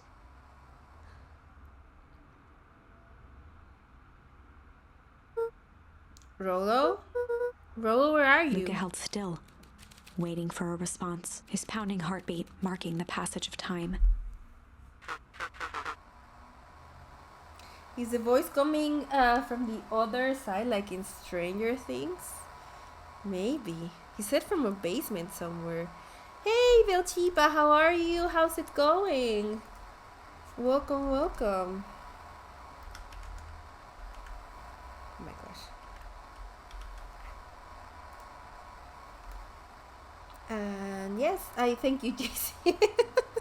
I'm sorry, JC. We're just running into each other with the shout outs. But yes, big shout out to you, Bale. How are you doing? How's it going? And yes, if you don't follow Bale, please, why? Please go and do that. And Bale is a friend from the Indie Game Collective, actually a key element in me reaching out to become part of the Indie Game Collective. So yes. How are you doing? Oh my gosh, this game scared the crap out of me when the static happened, and then the door knocks. Oh my god. It's pretty scary so far. I mean, things are starting to get very strange. I have a very bad feeling about all of this. These messages, these redacted messages. I can barely hear Lulu's you. voice began to fade. Losing signal. Not much time. Mission control. Redacted. You need to redacted the treehouse. The treehouse. The signal died for good. What was he trying to say about the treehouse? What's at the treehouse? The antenna. He wants me to use the antenna in the treehouse to get a better signal. Rollo, you're a genius. Luka grabbed the walkie-talkie and sprinted to the treehouse.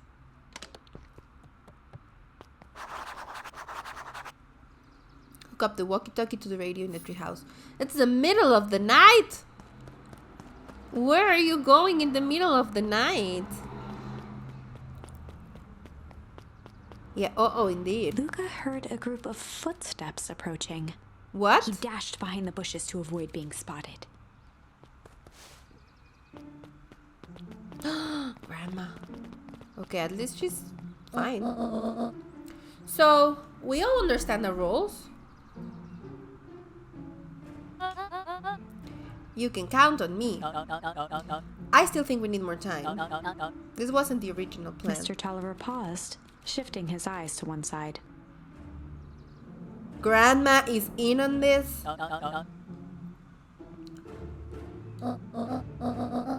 I, for one, refuse to sit idly by while that danger persists. Okay, refuse.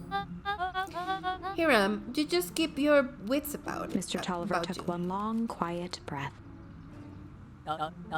You're right. You Don't can be count on me. suspicious. Don't be suspicious. Don't be suspicious. Yeah, that's Gran, Don't be right? suspicious. Or me hiding. Don't be suspicious. Exactly. Thank you, Becca. But all of these people are suspicious. Like, Grandma knows what's going on, for sure. But what side is she on? What is she hiding? I just wish we could have made that deal with her as Valentine. Her resources would have still come in handy. As I said, I had no time to contact her after your call this morning. Plans change. How is Luka holding up? He's fine. We shouldn't lose sight of the fact that this is all... I know very well what all of this is for. We have no choice. Operation Sparkplug has a new objective. Are we in agreement? The three shared a determined look.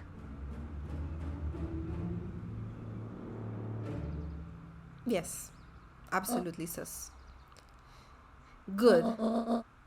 We'll reconvene after the festival. What the heck was that all about? She knows I'm here. She knows I'm here! She knows I'm here. I saw her stop. Gran? Why are you meeting with Mrs. Fratelli and Mr. Tolliver late at night? Hey, Luka! Oh my gosh! Dawn! Oh my gosh, Panda. How long have you been there? Oh, just a few minutes. Earlier today, I saw Mr. Tolliver and your Gran enter the diner together. When my shift at the newsstand was over, they still hadn't left. So I used the greatest tool of any investigative reporter. Time. When they left, I tailed them here. What do you think they're up to? Whatever it is, they seem organized and determined. They mentioned the festival. Yeah, I heard that too. Has your Gran been doing anything different recently? Anything strange? She got a phone call this morning and rushed out the door. A call from Hiram Tolliver, it seems. She was either furious or terrified, or both. Luka, be careful out there. I think we might be in the middle of the scoop of a lifetime. I will. Aren't you coming out? Nah, I'm gonna stake out here for a bit longer. See ya, Luka. My gosh, Dawn, what the heck? Lies seemed like a strange request. Yes, I figured it was, I wanna leave. Because who would want lies? Sounds like a horrible experience. Don't forget to lean on your favorite bridge.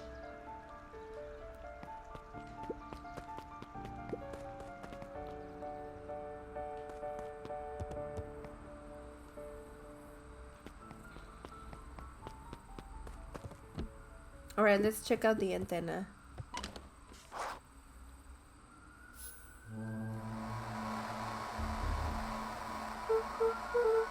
Dawn combats or back, I mean Panda, both of them are correct. Rolo, are you there? I'm at the treehouse now, Rolo. Mr. Care said you were alright.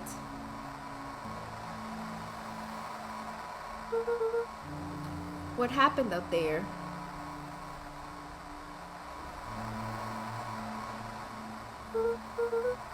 Dang it, Rolo, where are you?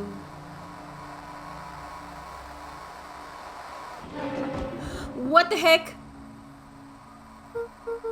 Who's there? Luka could only see a cloaked shape behind the rocket.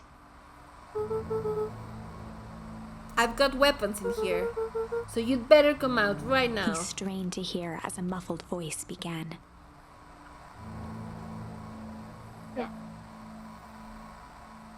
Weapons. How could you hurt something that's already dead? Fear gripped Luka's throat. Who are you? What? You don't recognize me? Guess I don't even recognize myself. Luka stared at the ground for a moment, trying to place the dampened voice. Is this Iggy? The figure shifted slowly from behind the rocket, revealing itself to Luka.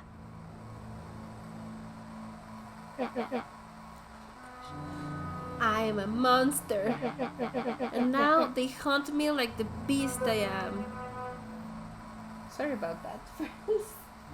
Iggy! Luka reached over empathetically. Iggy's tone jolted to dejected anger. Don't touch me. This is all your fault. Luka slumped to the ground, overwhelmed by guilt. I'm so sorry. I didn't mean to. I lost control. So you couldn't control yourself for a second, and I get to be like this forever? There must be a way to fix this. Oh, you're gonna be my savior? Perfect little Luka saves the day with his positive attitude and the power of friendship. Oh my gosh, Iggy. None of this matters. There's no time. They're after me. They chased me all through the whipwood. I only came in here to hide. Hide from who? Who's after you? Luka! Luka! Rolo? It's not safe, Luka. Rolo, where are you? The treehouse. I'm at the treehouse, Rolo. Where are you? No, Luka, the treehouse isn't safe. They said they were going to the treehouse. I was trying to tell you to stay away from the treehouse. Who said they're going to the treehouse? The clipboards. What did I tell ya? Those perennial harvest wackadoos are after me. They've been chasing me, yelling questions at me. What sort of questions? They were saying the same stuff they always do. But it's different now. Less asking, more threatening. We're gonna figure this out, Iggy. Yeah, well, thanks. Hello? Oh my gosh, oh no, oh no, oh no. Is anyone present in this arboreal domicile? Crap, they found me. Luka, what's happening? Don't panic, you stay here and I'll see what they want. Oh my gosh. Hello, Mr. Van Horn. They're clones, they are not twins. We would love to hear your thoughts. Do you have time for an informal chat? We will be brief. Your time is valuable to us. Be down in just a second. Of course, of course, of course. We have a problem. Luka, you gotta get out of there. Who's out there? Is it them? Yeah, it's the clipboards. A bunch of them. How many? Maybe all of them? And yeah, you were right. They are saying the same stuff, but with the creepy knob cranked on them. Cranked to 10. Exactly. I just remembered the Book of Mormon. Oh my god, Becca, you're perfect. Perfect. Absolutely. Hello. Might young Iggy be present? We would love to hear his thoughts. He Run! slumped to his knees. I don't know what to do. I'm just so tired. Look at what do we do? Luka grabbed the walkie-talkie and headed for the window. Follow my lead. Luka and Iggy climbed up the back of the treehouse to its roof, where Rolo had constructed his MCDC, the Mission Control Defense Cannon. Oh. From behind the crowd of clipboards, William Kerr strode forward, a warm smile on his face. This is very creepy. Iggy, there you are. You gave us all a heck of a scare. Go away, just leave me alone. Oh, I'm sorry, Iggy, but no can do. Don't worry though, we're here to help. Help? Then why were you chasing me? Luka, can you talk some sense into your pal here? Just look at him, he's not well. What's wrong with him? What did that gun do to him? Well, that's a pretty honking big question, Luka. All you need to know is that he's sick. He's real sick, Luka. I just need you to let us up there and take care of him. You told me Rollo was okay, that he was back at his place resting. He is. Poor fella just got a little lost. That's a lie. Time to look for dinner. Have a good night, everyone. Have a good night, Red Panda. Thank you so much for stopping by. Have a good dinner. Say hello to Cody, and I'll see you very soon. And big shout out for Red Pandamon, and I hope next time there's a Red Panda stream that I will see you all there.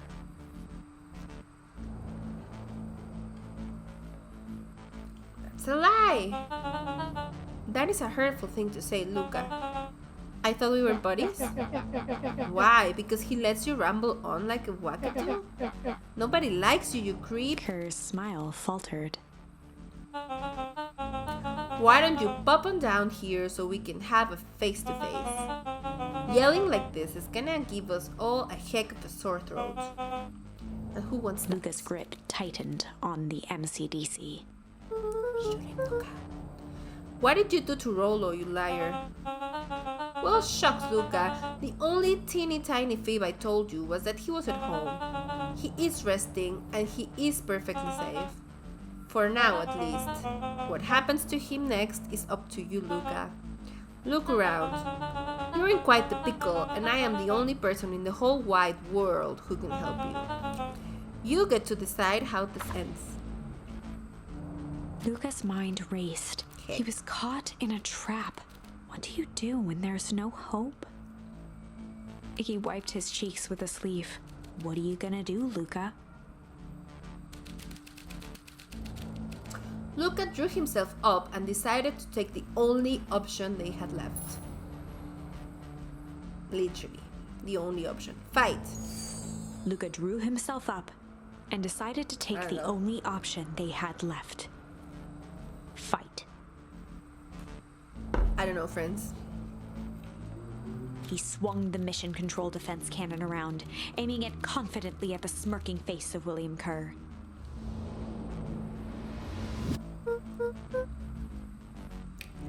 The voice in this reminds me of the last campfire. Yes, Tanuki, I agree. I agree. What a beautiful voice that was, truly. Hey, Mr. Kerr. Luka summoned his most insolent demeanor. Rollo sends his regards. Oh my gosh, Luka. Hey! That was uncalled for, more than a little rude, and just plain unsanitary. Luka, I really did think we were good pals. What a shame that it's come to this. Kerr turned his back on the two boys. And this. With a nonchalant wave of the hand, he made... As the clipboards began to slowly advance on the treehouse, Luka looked to Iggy with resignation in his eyes. The end. No! Oh my gosh. Escalated quickly. Maybe discretion was the better part of valor here. Let's put a pin in this for now. Yeah, let's put a pin in that, but I didn't have another choice there.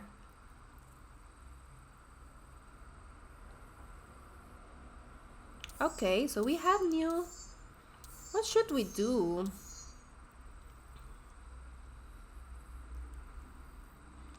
Should we go back to this branch? Where we have a new option, which is struggle instead of change? Or should we go back and just tickle? I don't know. Let's try the tickles and see what happens. Well, time to bust out the tickles. Maybe we can save Iggy from going into the puddle. Hey Tish, wanna see something cool? Yup. Check it. Beck lunged forward and began to tickle under Tish's arms. Enjoy your BRB, Panda.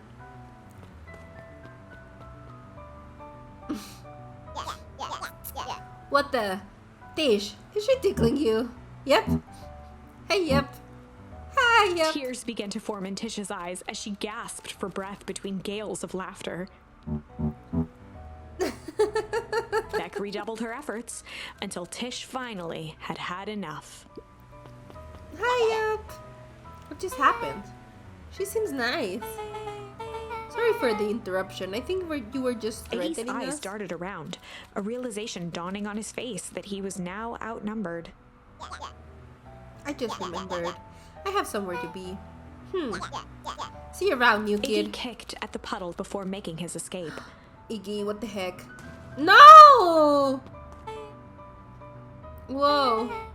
What a little creep. Beck, I think you got a little ooze in Beck your shook hair. the ooze out of her hair as best as she could. Is it bad? It's not really, Beck. It's not. It depends. What are your feelings about having a more mature, refined look? It actually looks cool, Beck, and I think after seeing what happened to Iggy in the alternative version, I think this is better. Oh God. Chapter 4. The Best Policy. I don't know if this Luka is gonna paused for a help. moment, catching his breath. He'd only just met Beck, and somehow he already managed to drag her into this mess.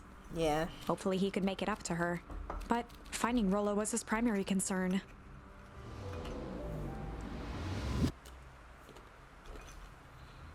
Yeah, I don't know.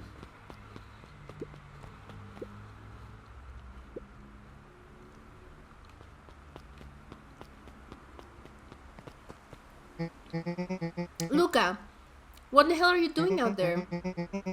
And why did a kid with gray hair just run past us in a Roxy panic? and Fitz looked drained. It was clear they'd spent all day searching. That's Beck. I don't care who she is. What happened? We were just helping look for Rollo. Luka, I need you to start telling me the truth. Roxy's temper could often be dismissed as the impatience of an older sibling, but this was the most intense Luka had ever seen her. Her eyes were wild and unfocused, looking straight through Luka. We're running out of In a time. torrent of rambled words and tears, Luka broke down. Rollo and I weren't just playing in Weepwood yesterday. We were investigating lights and the old Valentine warehouse. But someone was there in a strange suit, and we hid in the dumpster and had a heavy bag dropped on us. And I think it was a body. And so we ran, but we got split up. And I ran home. And it's all my fault. And now my best friend may never come back. Wow. Just wow. Roxy, still exhausted and angry, softened briefly as her eyes hunted the ground in thought. With a determined sigh, she looked up at Luka. It's not your fault, Luka. Rollo's gonna be okay, Roxy I promise. drew herself up. I'm gonna fix this. Luka, go home. But I wanna help. This is too dangerous for a kid. I can't just sit around. I have to do Roxy something. tried to think of the safest place to send Luka. You go back to that little tree house you two like to play in. Wait there in case Rollo shows up. Sound like a Luka plan? wiped his cheeks and gave a quick nod. You did the right thing telling me the truth. Now scoot. You really believe his story? What other option do we have? Things have been strange around here leading up to the festival. My dad has been acting weird lately. Well, weirder than normal. Looking into the puddle, Roxy rubbed her arms to warm up. Why is it so cold here? This place gives me the willies. Careful with that puddle, friends. Wait at the treehouse in case Rolo shows up. I don't want to go to the treehouse.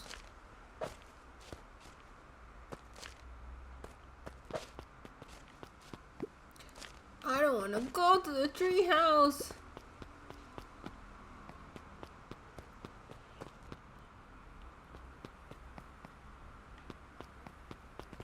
Mr. Nuncreed jumped with a start. Whoa, don't sneak up on an old fella like that. Sorry. Who are you talking to? What? Luka motioned to the phone booth. Oh, no. I was just checking because I thought I heard it ring. But the dang thing never does, of course. Yeah, I've never seen anyone use it.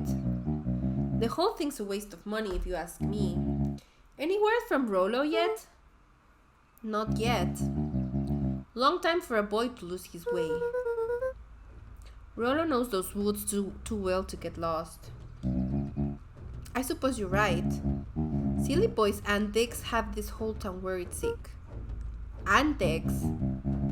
We all know Rolo likes to play his little pranks. You think this is a prank? What other possible explanation could there be?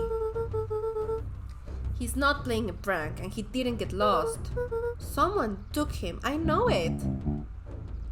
How would you know that? Unless... Luka, is there something else that you know? Mr. Nuncreed gently placed one of his substantial hands on Luka's shoulder.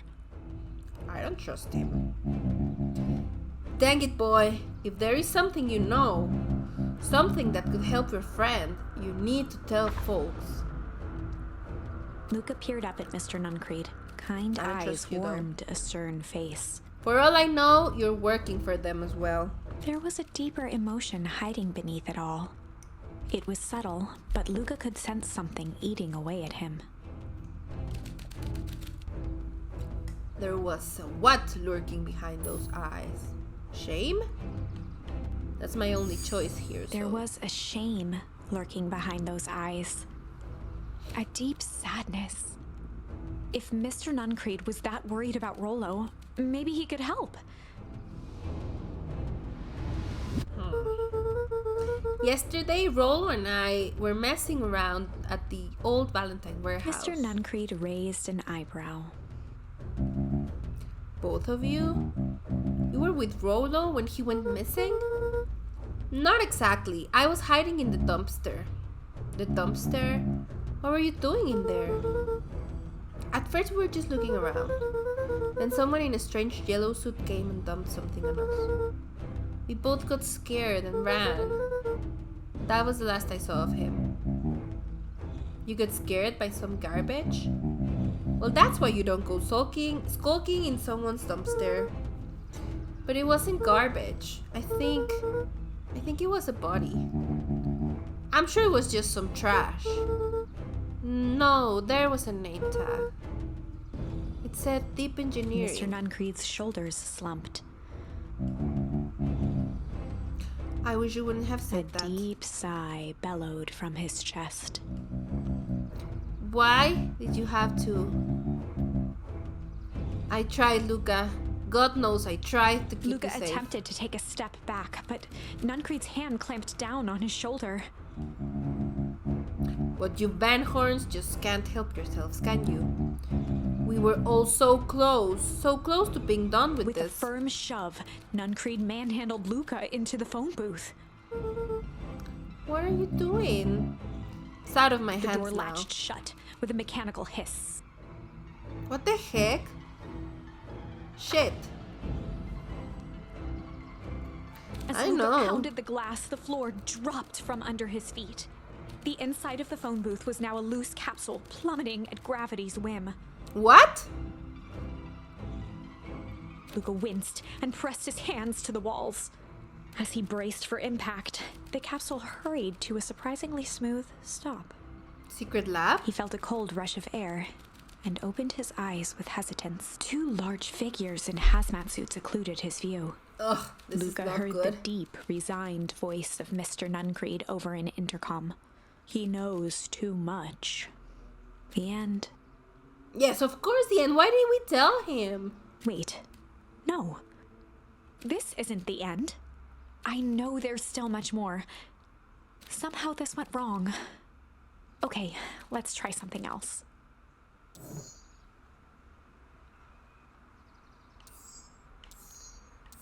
The only option we have right now is to go back to this other choice where we were investigating on our own. At least until we find more charms. Because right now this is the only thing that we can change. This is the only other charm that we have. So this is the part where we were exploring on our own. Rolo wasn't coming with us.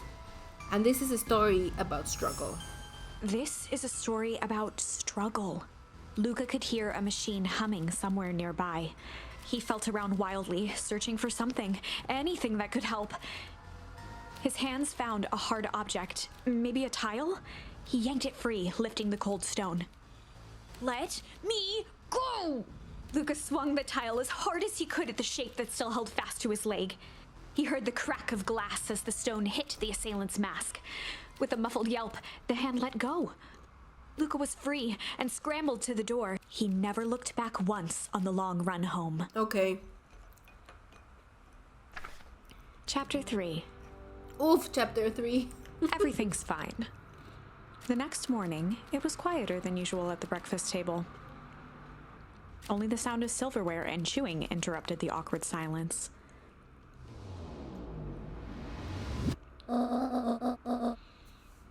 I finished jarring a mess of jam last night. So that'll need to get delivered into town today. Okay. So what did you and Rolo get up to yesterday? Oh, Rolo had things to do, so I just sort of poked around town. I've set the jam down by the front door. There's 2 batches to drop off. One for Mr. Tolliver at the Bag and Whack. Another for Miss Fratelli at the diner. Oh, and Mr. Nuncreed. He said he wanted some more. I suspected as much. Yes, he seems to have taken a particular interest in my jam. There are some extras in the basket for that enthusiastic gentleman. Just make sure Fratelli and Tolliver get the ones on top. No problem. Off with you now while the day is still young. Are there secret messages in the jam?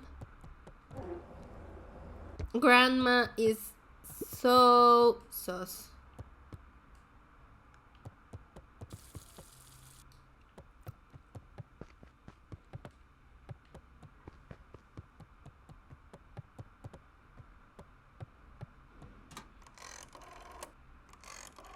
Who are you gonna call, Grandma?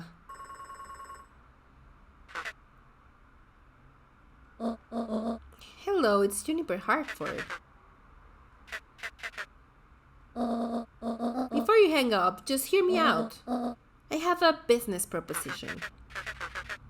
The simple matter is we both have the same problem that needs solving. Very well, we can meet tonight. This is so sus.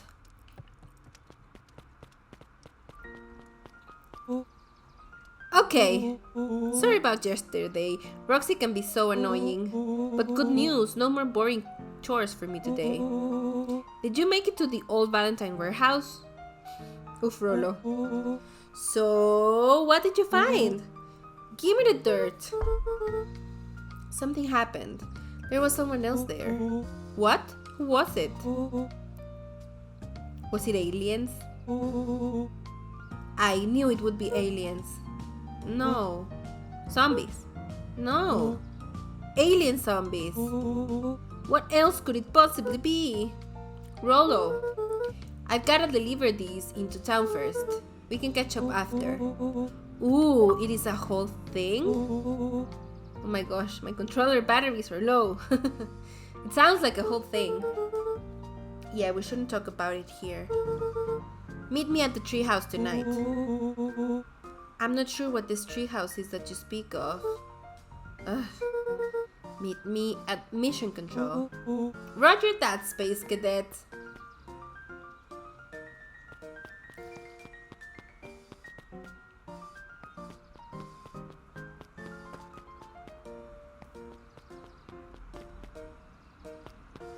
Oh hey, you looking for Box? Wait, watch your step. Oh sorry. There was a whole family of beetles here. They've gone missing. I thought they just sort of wandered around. Everyone has a home, Luka. Even Luka beetles. checked the soles of his sandals. I think we're okay. It's weird that they're gone. They went missing when the festival preparations began. You think the noise scared them away? Something like that. Just watch where you step, okay? And now this place is freaking weird. People go missing, bugs go missing.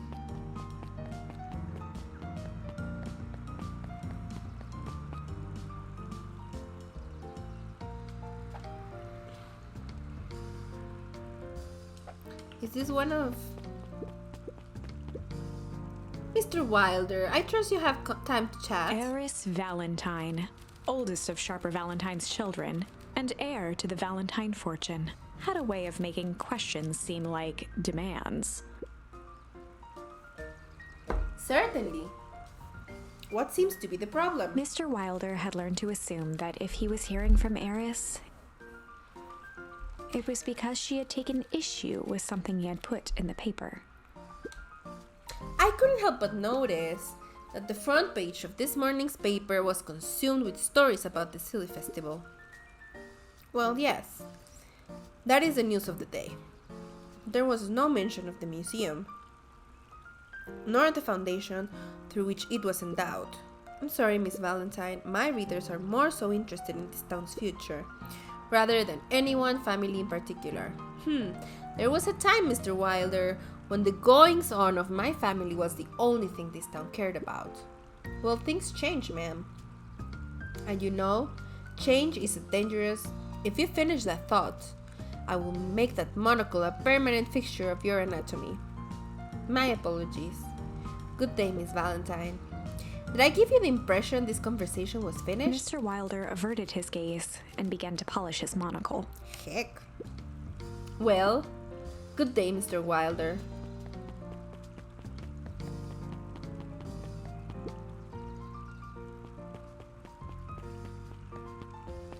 Oh, heck.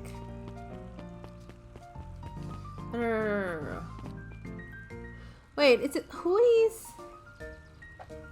Mr. Tolliver? I mean, they are the grandma's allies. I don't know where to find Mr. Tolliver.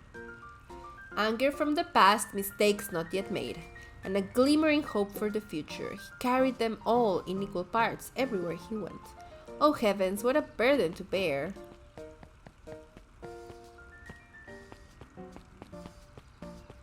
Okay, hang on. So... Hey, Dawn.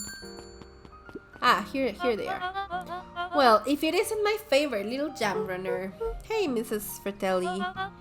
Look at She you. leaned forward and pinched Luka's cheek. You're all skin and bones. Is your grand not feeding you? She is. It's just... I understand. You know, I taught your mama how to cook back in the day. You may not even remember, but you and her used to help me out in the diner. See that picture over there? That's you helping your mama back in the day. So cute, running around in your little apron taking orders. The whole situation just breaks my heart. What happened with Eleanor? Oh, break. Okay, so we have another word. I've got a feeling she's out there somewhere yearning to be with you again.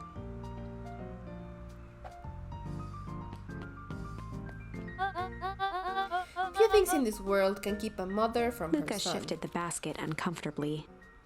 You just grab your jam.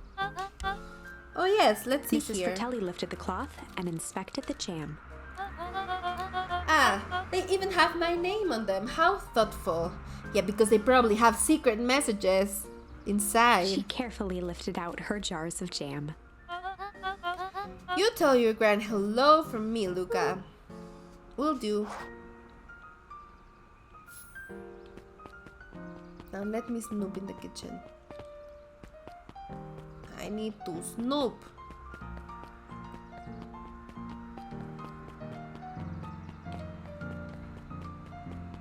Not a lot of snooping to be done, unfortunately. What do you want? If I could just be left alone, young Mr. Van Horn. Oh sure, sorry to bother you. It's just that Mr. Kerr has asked me to make the opening speech at the festival. Being mayor and all, you might expect me to be a charismatic speaker. The truth is, I'm terribly nervous. I really don't think I'm cut out for this sort of thing. Cut out for being mayor or for public speaking? Both, I suppose. I never really chose any of this. It's more of a duty to my family. For our legacy. That sounds like a heavy burden. As for the festival, just speak from my heart, from your heart. I'm sure it'll be great.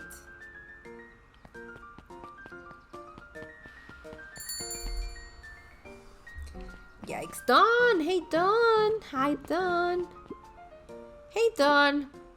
Yawn. Hey, Dawn! Hey, Luka, what's up? Dawn had dreams of becoming a big-time reporter. At night, she searched for the story that could be her big break. By day, she hawked papers at the newsstand. They got you on jam delivery, huh? Yep. Hey Dawn, have you noticed anything weird around town lately? What sort of weird things? Stuff going on at the old Valentine building.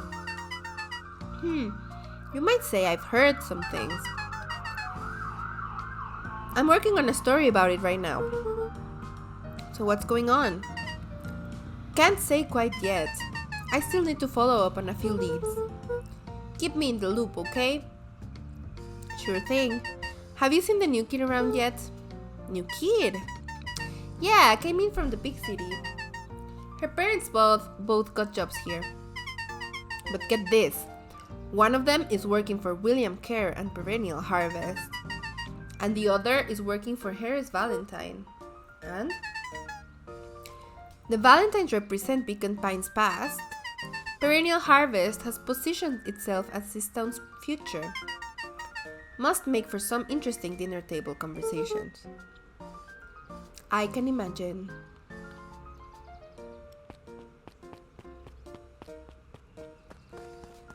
Yeah, okay, done.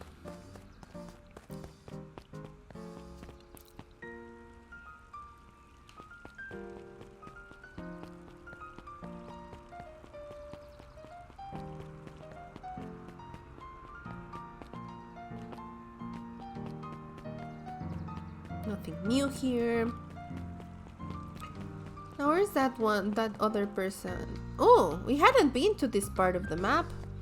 There he is. There's the fellow we need Huddled to at his talk counter, Hiram Tolliver was meticulously shining apples. More accurately, Hiram Tolliver was meticulously shining one apple. to. Hello? With a yelp, Mr. Tolliver fumbled the apple, flailing at the air as it fell. Oh, sorry.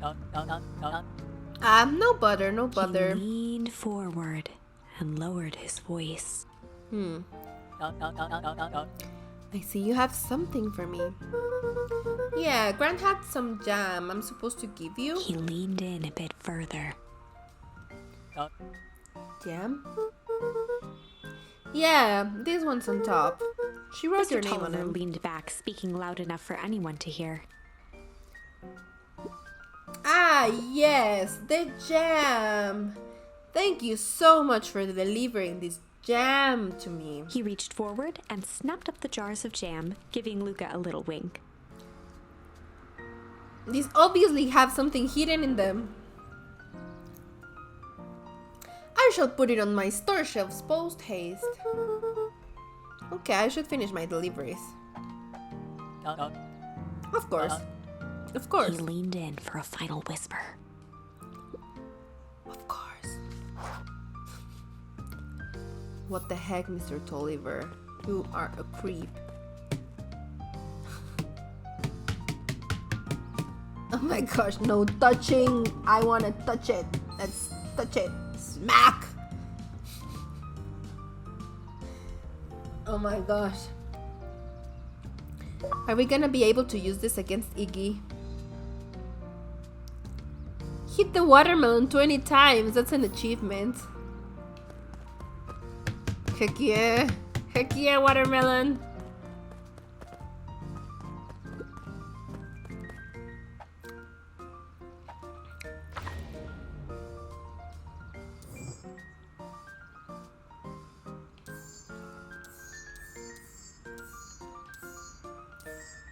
No, we don't really have the smack option at this point in the story, which I thought we might. Anyway, let me head back to my deliveries. Let's see who these are. How do you keep the ice cream cold? We keep them on ice. Where do you get the ice from? I don't know, somewhere cold. How do they keep somewhere cold? Look, Bert, do you want some ice cream or not? Not good. I love that. That's the museum. I totally missed this part of town the first time we were here. We all know BeaconPines is a great town. What you may not know is great towns grow from mighty roots. And that is why you cannot tell the story of BeaconPines without telling the story of one Shopper Valentine. Young Shopper's keen intellect and strong moral fiber led to a grand vision. A vision of a community dedicated to a better tomorrow. In his own words, a better tomorrow is within our grasp, but it requires a singular mind to harness it. Lucky for us, he decided to grow that vision here in BeaconPines.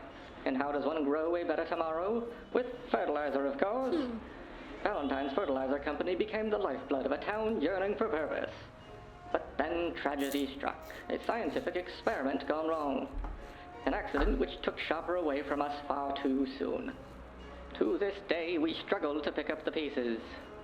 But one foul harvest isn't enough to stop the people of BeaconPines. The spirit of Shopper Valentine lives on.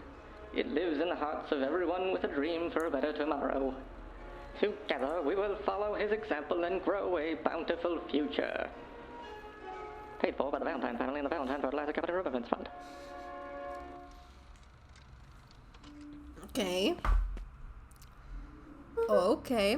That was unhelpful.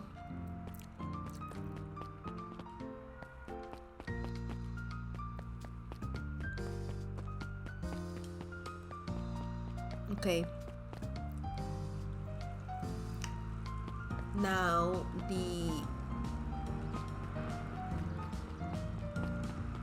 the creepy dude. Here you go. Got some jam for you, Mr. Noncreed. Luka, you seem chipper. Well, aside from being on delivery duty, it's a nice day. Mr. Nuncreed eyed Luka for a moment, then nodded in agreement. I suppose it is. So, do you want your jam? Alright. Usually Juniper drops those off herself. I guess she's busy today. Anyway, this is my last delivery for the day. Oh, in that case... Nuncreed snatched the basket from Luka. Heck, Noncreed. What's your problem? I'll hold on to the basket until the next time I see you. I'll see you around. You're such a creep. Hey, Beck! Hey, you. Anchovies or pineapple? Oh no, definitely not pineapple. Don't think. Just answer. Pineapple. Why? How old are you? 12? Perfect. Follow me. Who are you? Anyone ever tell ya you ask too many questions? Just try to keep up, okay? Exactly, the violence. What just happened? Whoop.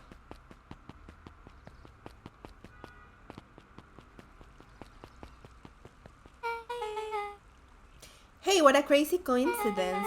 Here's my new friend I was just telling you about. Oh, that's wonderful. Yeah, we just hit it off. Oh, really? Get this, his favorite pizza topping in the whole world is pineapple. Oh, what is your new little friend's name? Beck locked eyes with Luka. The look on her face was equal parts expectant and desperate. Luka Van Horn, nice to meet you. I'm Nellie, and this is Ilona. We're Beck's parents. Beck gave Luka a quick nudge. Oh yeah, Beck told me all about you. Already feels like we've known each other for years. So you both can stop obsessing about me making friends. Oh darling, we never doubted you. It's just that for children with fewer than 5 close friends, the probability of a stunted development doubles. Well, 1 down, 4 to go, I guess. What Nelly means is that we just want this move to be as easy on you as possible. You can relax. A friend has been friended. This calls for celebration. Luka, you must join us for dinner tonight. Dinner? Wow, another coincidence. I actually already asked him and he said he would love to. It's just wonderful. In that case, we should pick up some groceries. You two don't get into too much trouble now.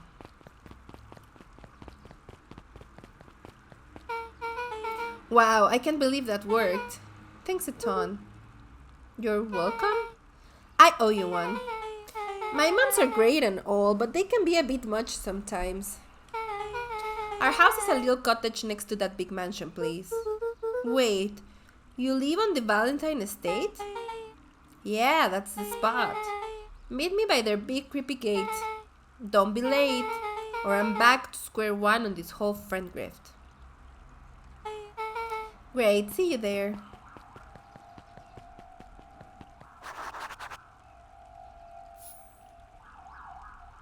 Okay, so now we get to meet Beck at the big creepy gate. This is going very differently. Who the F are you?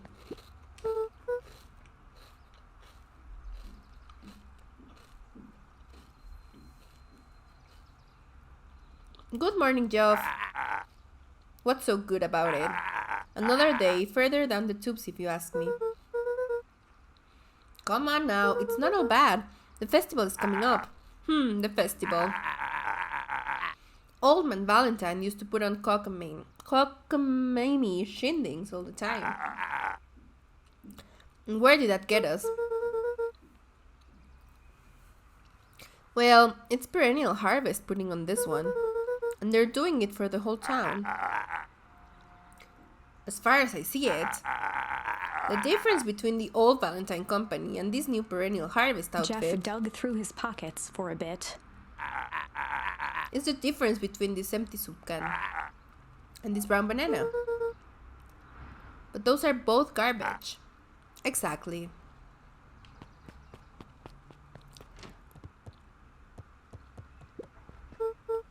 Hey, Kato. Good afternoon, Luka. Can I help you find something? Maybe, maybe not. Try me. Well, there's been some weird stuff going on at the old Valentine warehouse. Can't say I know anything about the old warehouse, but empty hives don't stay empty for long. Huh? Kato motioned to the book in front of him. The more I read about bees, the more similarities I see with people. If a hive collapses and fails, it doesn't stay empty for long. A new queen will set up shop pretty quickly. So you're saying it would make sense for someone new to start using the warehouse? Nature abhors a vacuum. Well, Kato, that's not bad reasoning. How about you, Jace? Hey, Jace. Oh, hey, Luka. Have you seen this new issue of Hank Atomic? Not yet. No spoilers, please. It's awesome. It's a flashback. No spoilers, please. We get to see how mild-mannered Henry Adams becomes. Hank Atomic, man of space justice. Jace! No spoilers. Oh, sorry. My point is, you're gonna love it. Alright, Jace, catch you later. Roger that, Space Cadet. Okay, so vastly different from last time we were here. When Rolo was missing.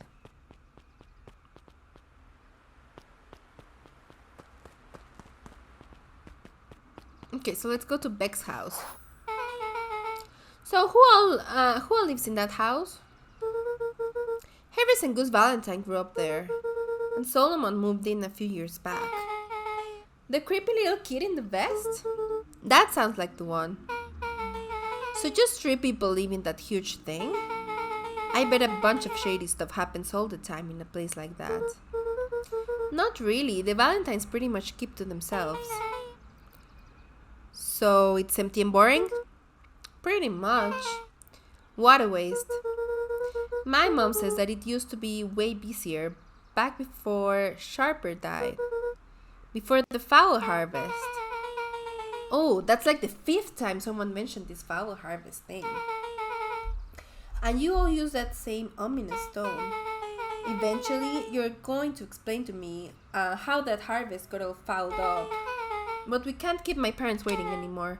This way. My goodness, it's so late. Just want to finish this chapter. Most kids would have just ditched me by this point. Why are you still here?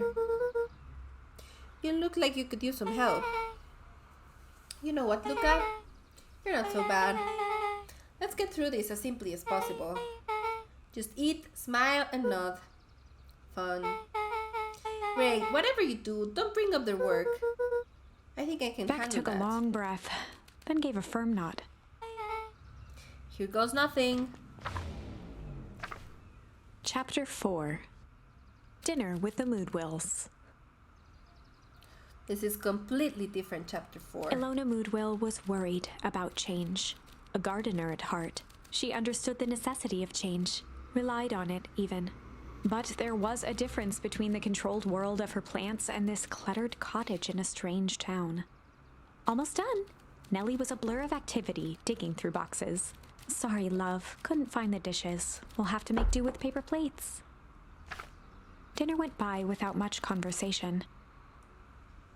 As she watched Beck and Luka finish up their pizza, Ilona let herself relax into the chair. Their pineapple pizza. The things she cared about were still here.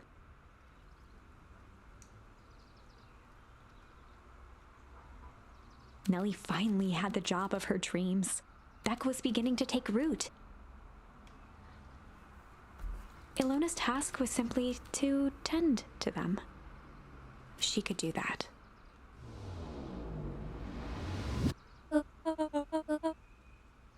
So Luka, tell us a bit about yourself. Where do you live? Oh, I live with my grandma. Over on the other side of the river. Your grandma? Where are your parents at? Beck, manners. It's alright. My dad passed away in an accident at the fertilizer plant 6 years back. Oh dear. My mom's been missing for a few months now. Like missing? Luka's eyes were fixed to his plate, pushing a chunk of pineapple around with his finger. Nellie was the one who eventually broke the silence. Luka, how did you like the pizza? Oh, it was good. Very good. Normally, we'd have put more effort into Ilona dinner. nervously gestured toward the boxes. We aren't fully settled in, and Beck has mentioned that it's your favorite. I'm sorry. Are we just skipping the part where he said his mom was missing? Beck! I'm sorry, Luka. This move has us all a little tired. Luka wiped his face with his sleeve. No, it's fine. So, Beck said that you moved here for work. Beck gave Luka a swift kick under the table. Ow? I mean, what brought you to BeaconPines? Oh, you were right the first time. We're here for work. Nellie won't tell you this, but she's a brilliant chemist. I don't know about brilliant, but I do love it. She's brilliant.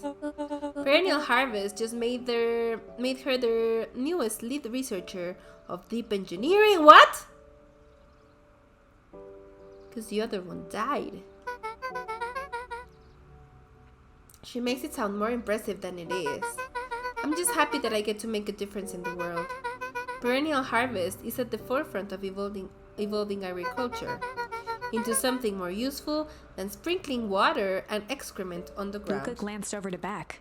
She seemed to be holding her breath. What Nelly means, Luka, is that there are different ways to grow plants. Yes, some people talk to their plants and hope for the best, and some people happily leave their job to allow a loved one to pursue their dream. You soared, you didn't. Beck slammed her fist into the table. Perhaps harder than she intended. Hey, Luka, how about some dessert? I actually have to meet my friend Rolo Luka soon. glanced outside to gauge the time. The sky was darker than he expected, filled with ominous clouds. Looks like there's a storm brewing. I should get going. Oh, I didn't think there was any rain in the almanac. Yeah, almanacs aren't that useful around Luka here. wiped his mouth one last time with his napkin and started to get up. Thank you all for the pizza, it really was good. See you at the festival, Beck.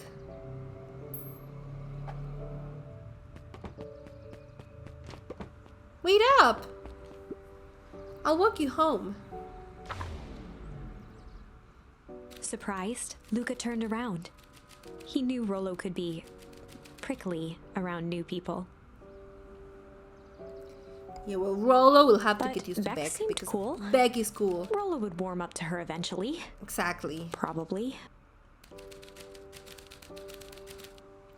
Luka began to respond, but the sky answered for him as the clouds above began to rumble. Yeah, rumble. Luka began to respond, but the sky answered for him as the clouds above began to rumble with ominous thunder. You sure we can make it home before the storm kicks Luka off? surveyed the roiling clouds. I'd say the odds are good. Maybe you should stay here and I'll just make a break for At it. that moment, the heavens opened up, unleashing torrential rain. Oops. Whoops.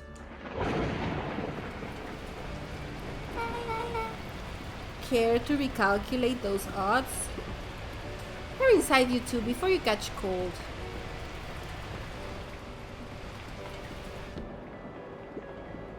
Luka, Nelly will keep trying to reach your grand on the phone. In the meantime, you two hold tight. Sorry, not much to do up here. Most of my stuff is still in the boxes. Mind if I poke around?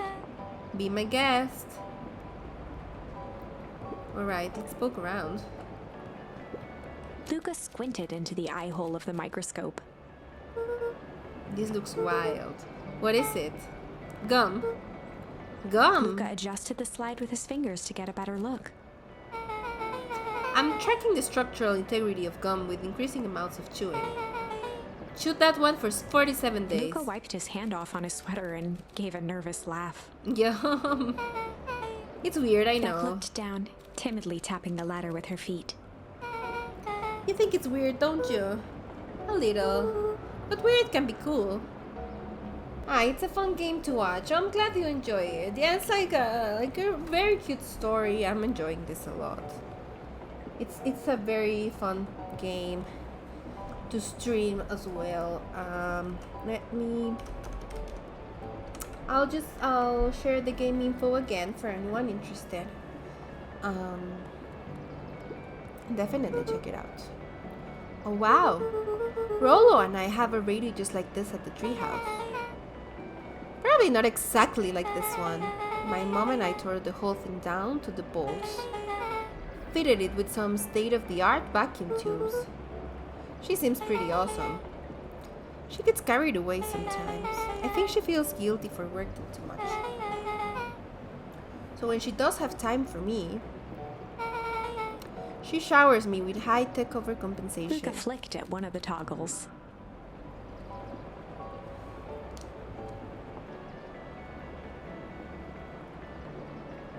I wasn't able to comment. What do you mean, Becca?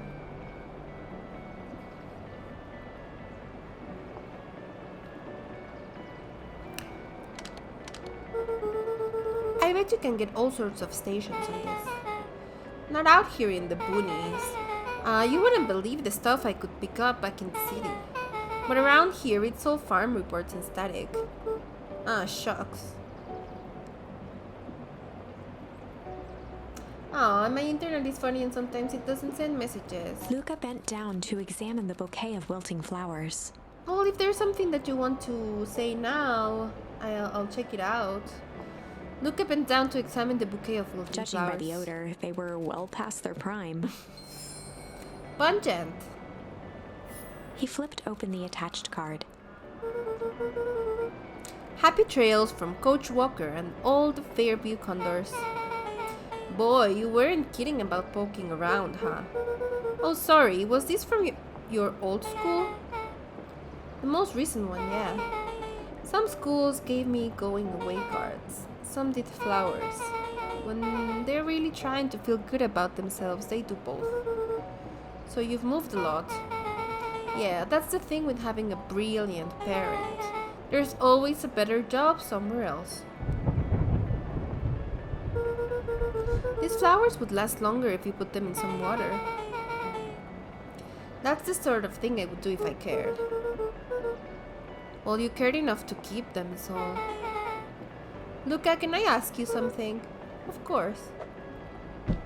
Oh my gosh. Dang, didn't that hurt? I'll be honest. That hurt more than I expected. Well, at least you looked cool doing it. I was saying I feel super lucky. Loteria, nice game, and long stream. Oh, I'm really happy that you feel that way. It makes it very much worth it. And hearts. Peachy hearts to you. Beck took a moment to watch the rivulets of water running down the window.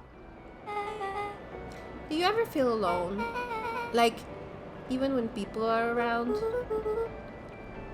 Well, Rolo can be pretty absent-minded sometimes. I'm serious. Does it ever feel like your family doesn't care what you want? It didn't used to feel that way. I know Gran loves me, but sometimes when she looks at me, it's like she's looking at a problem. Luka took a deep breath, exhaling slowly. No. I know the feeling. How do you deal with that?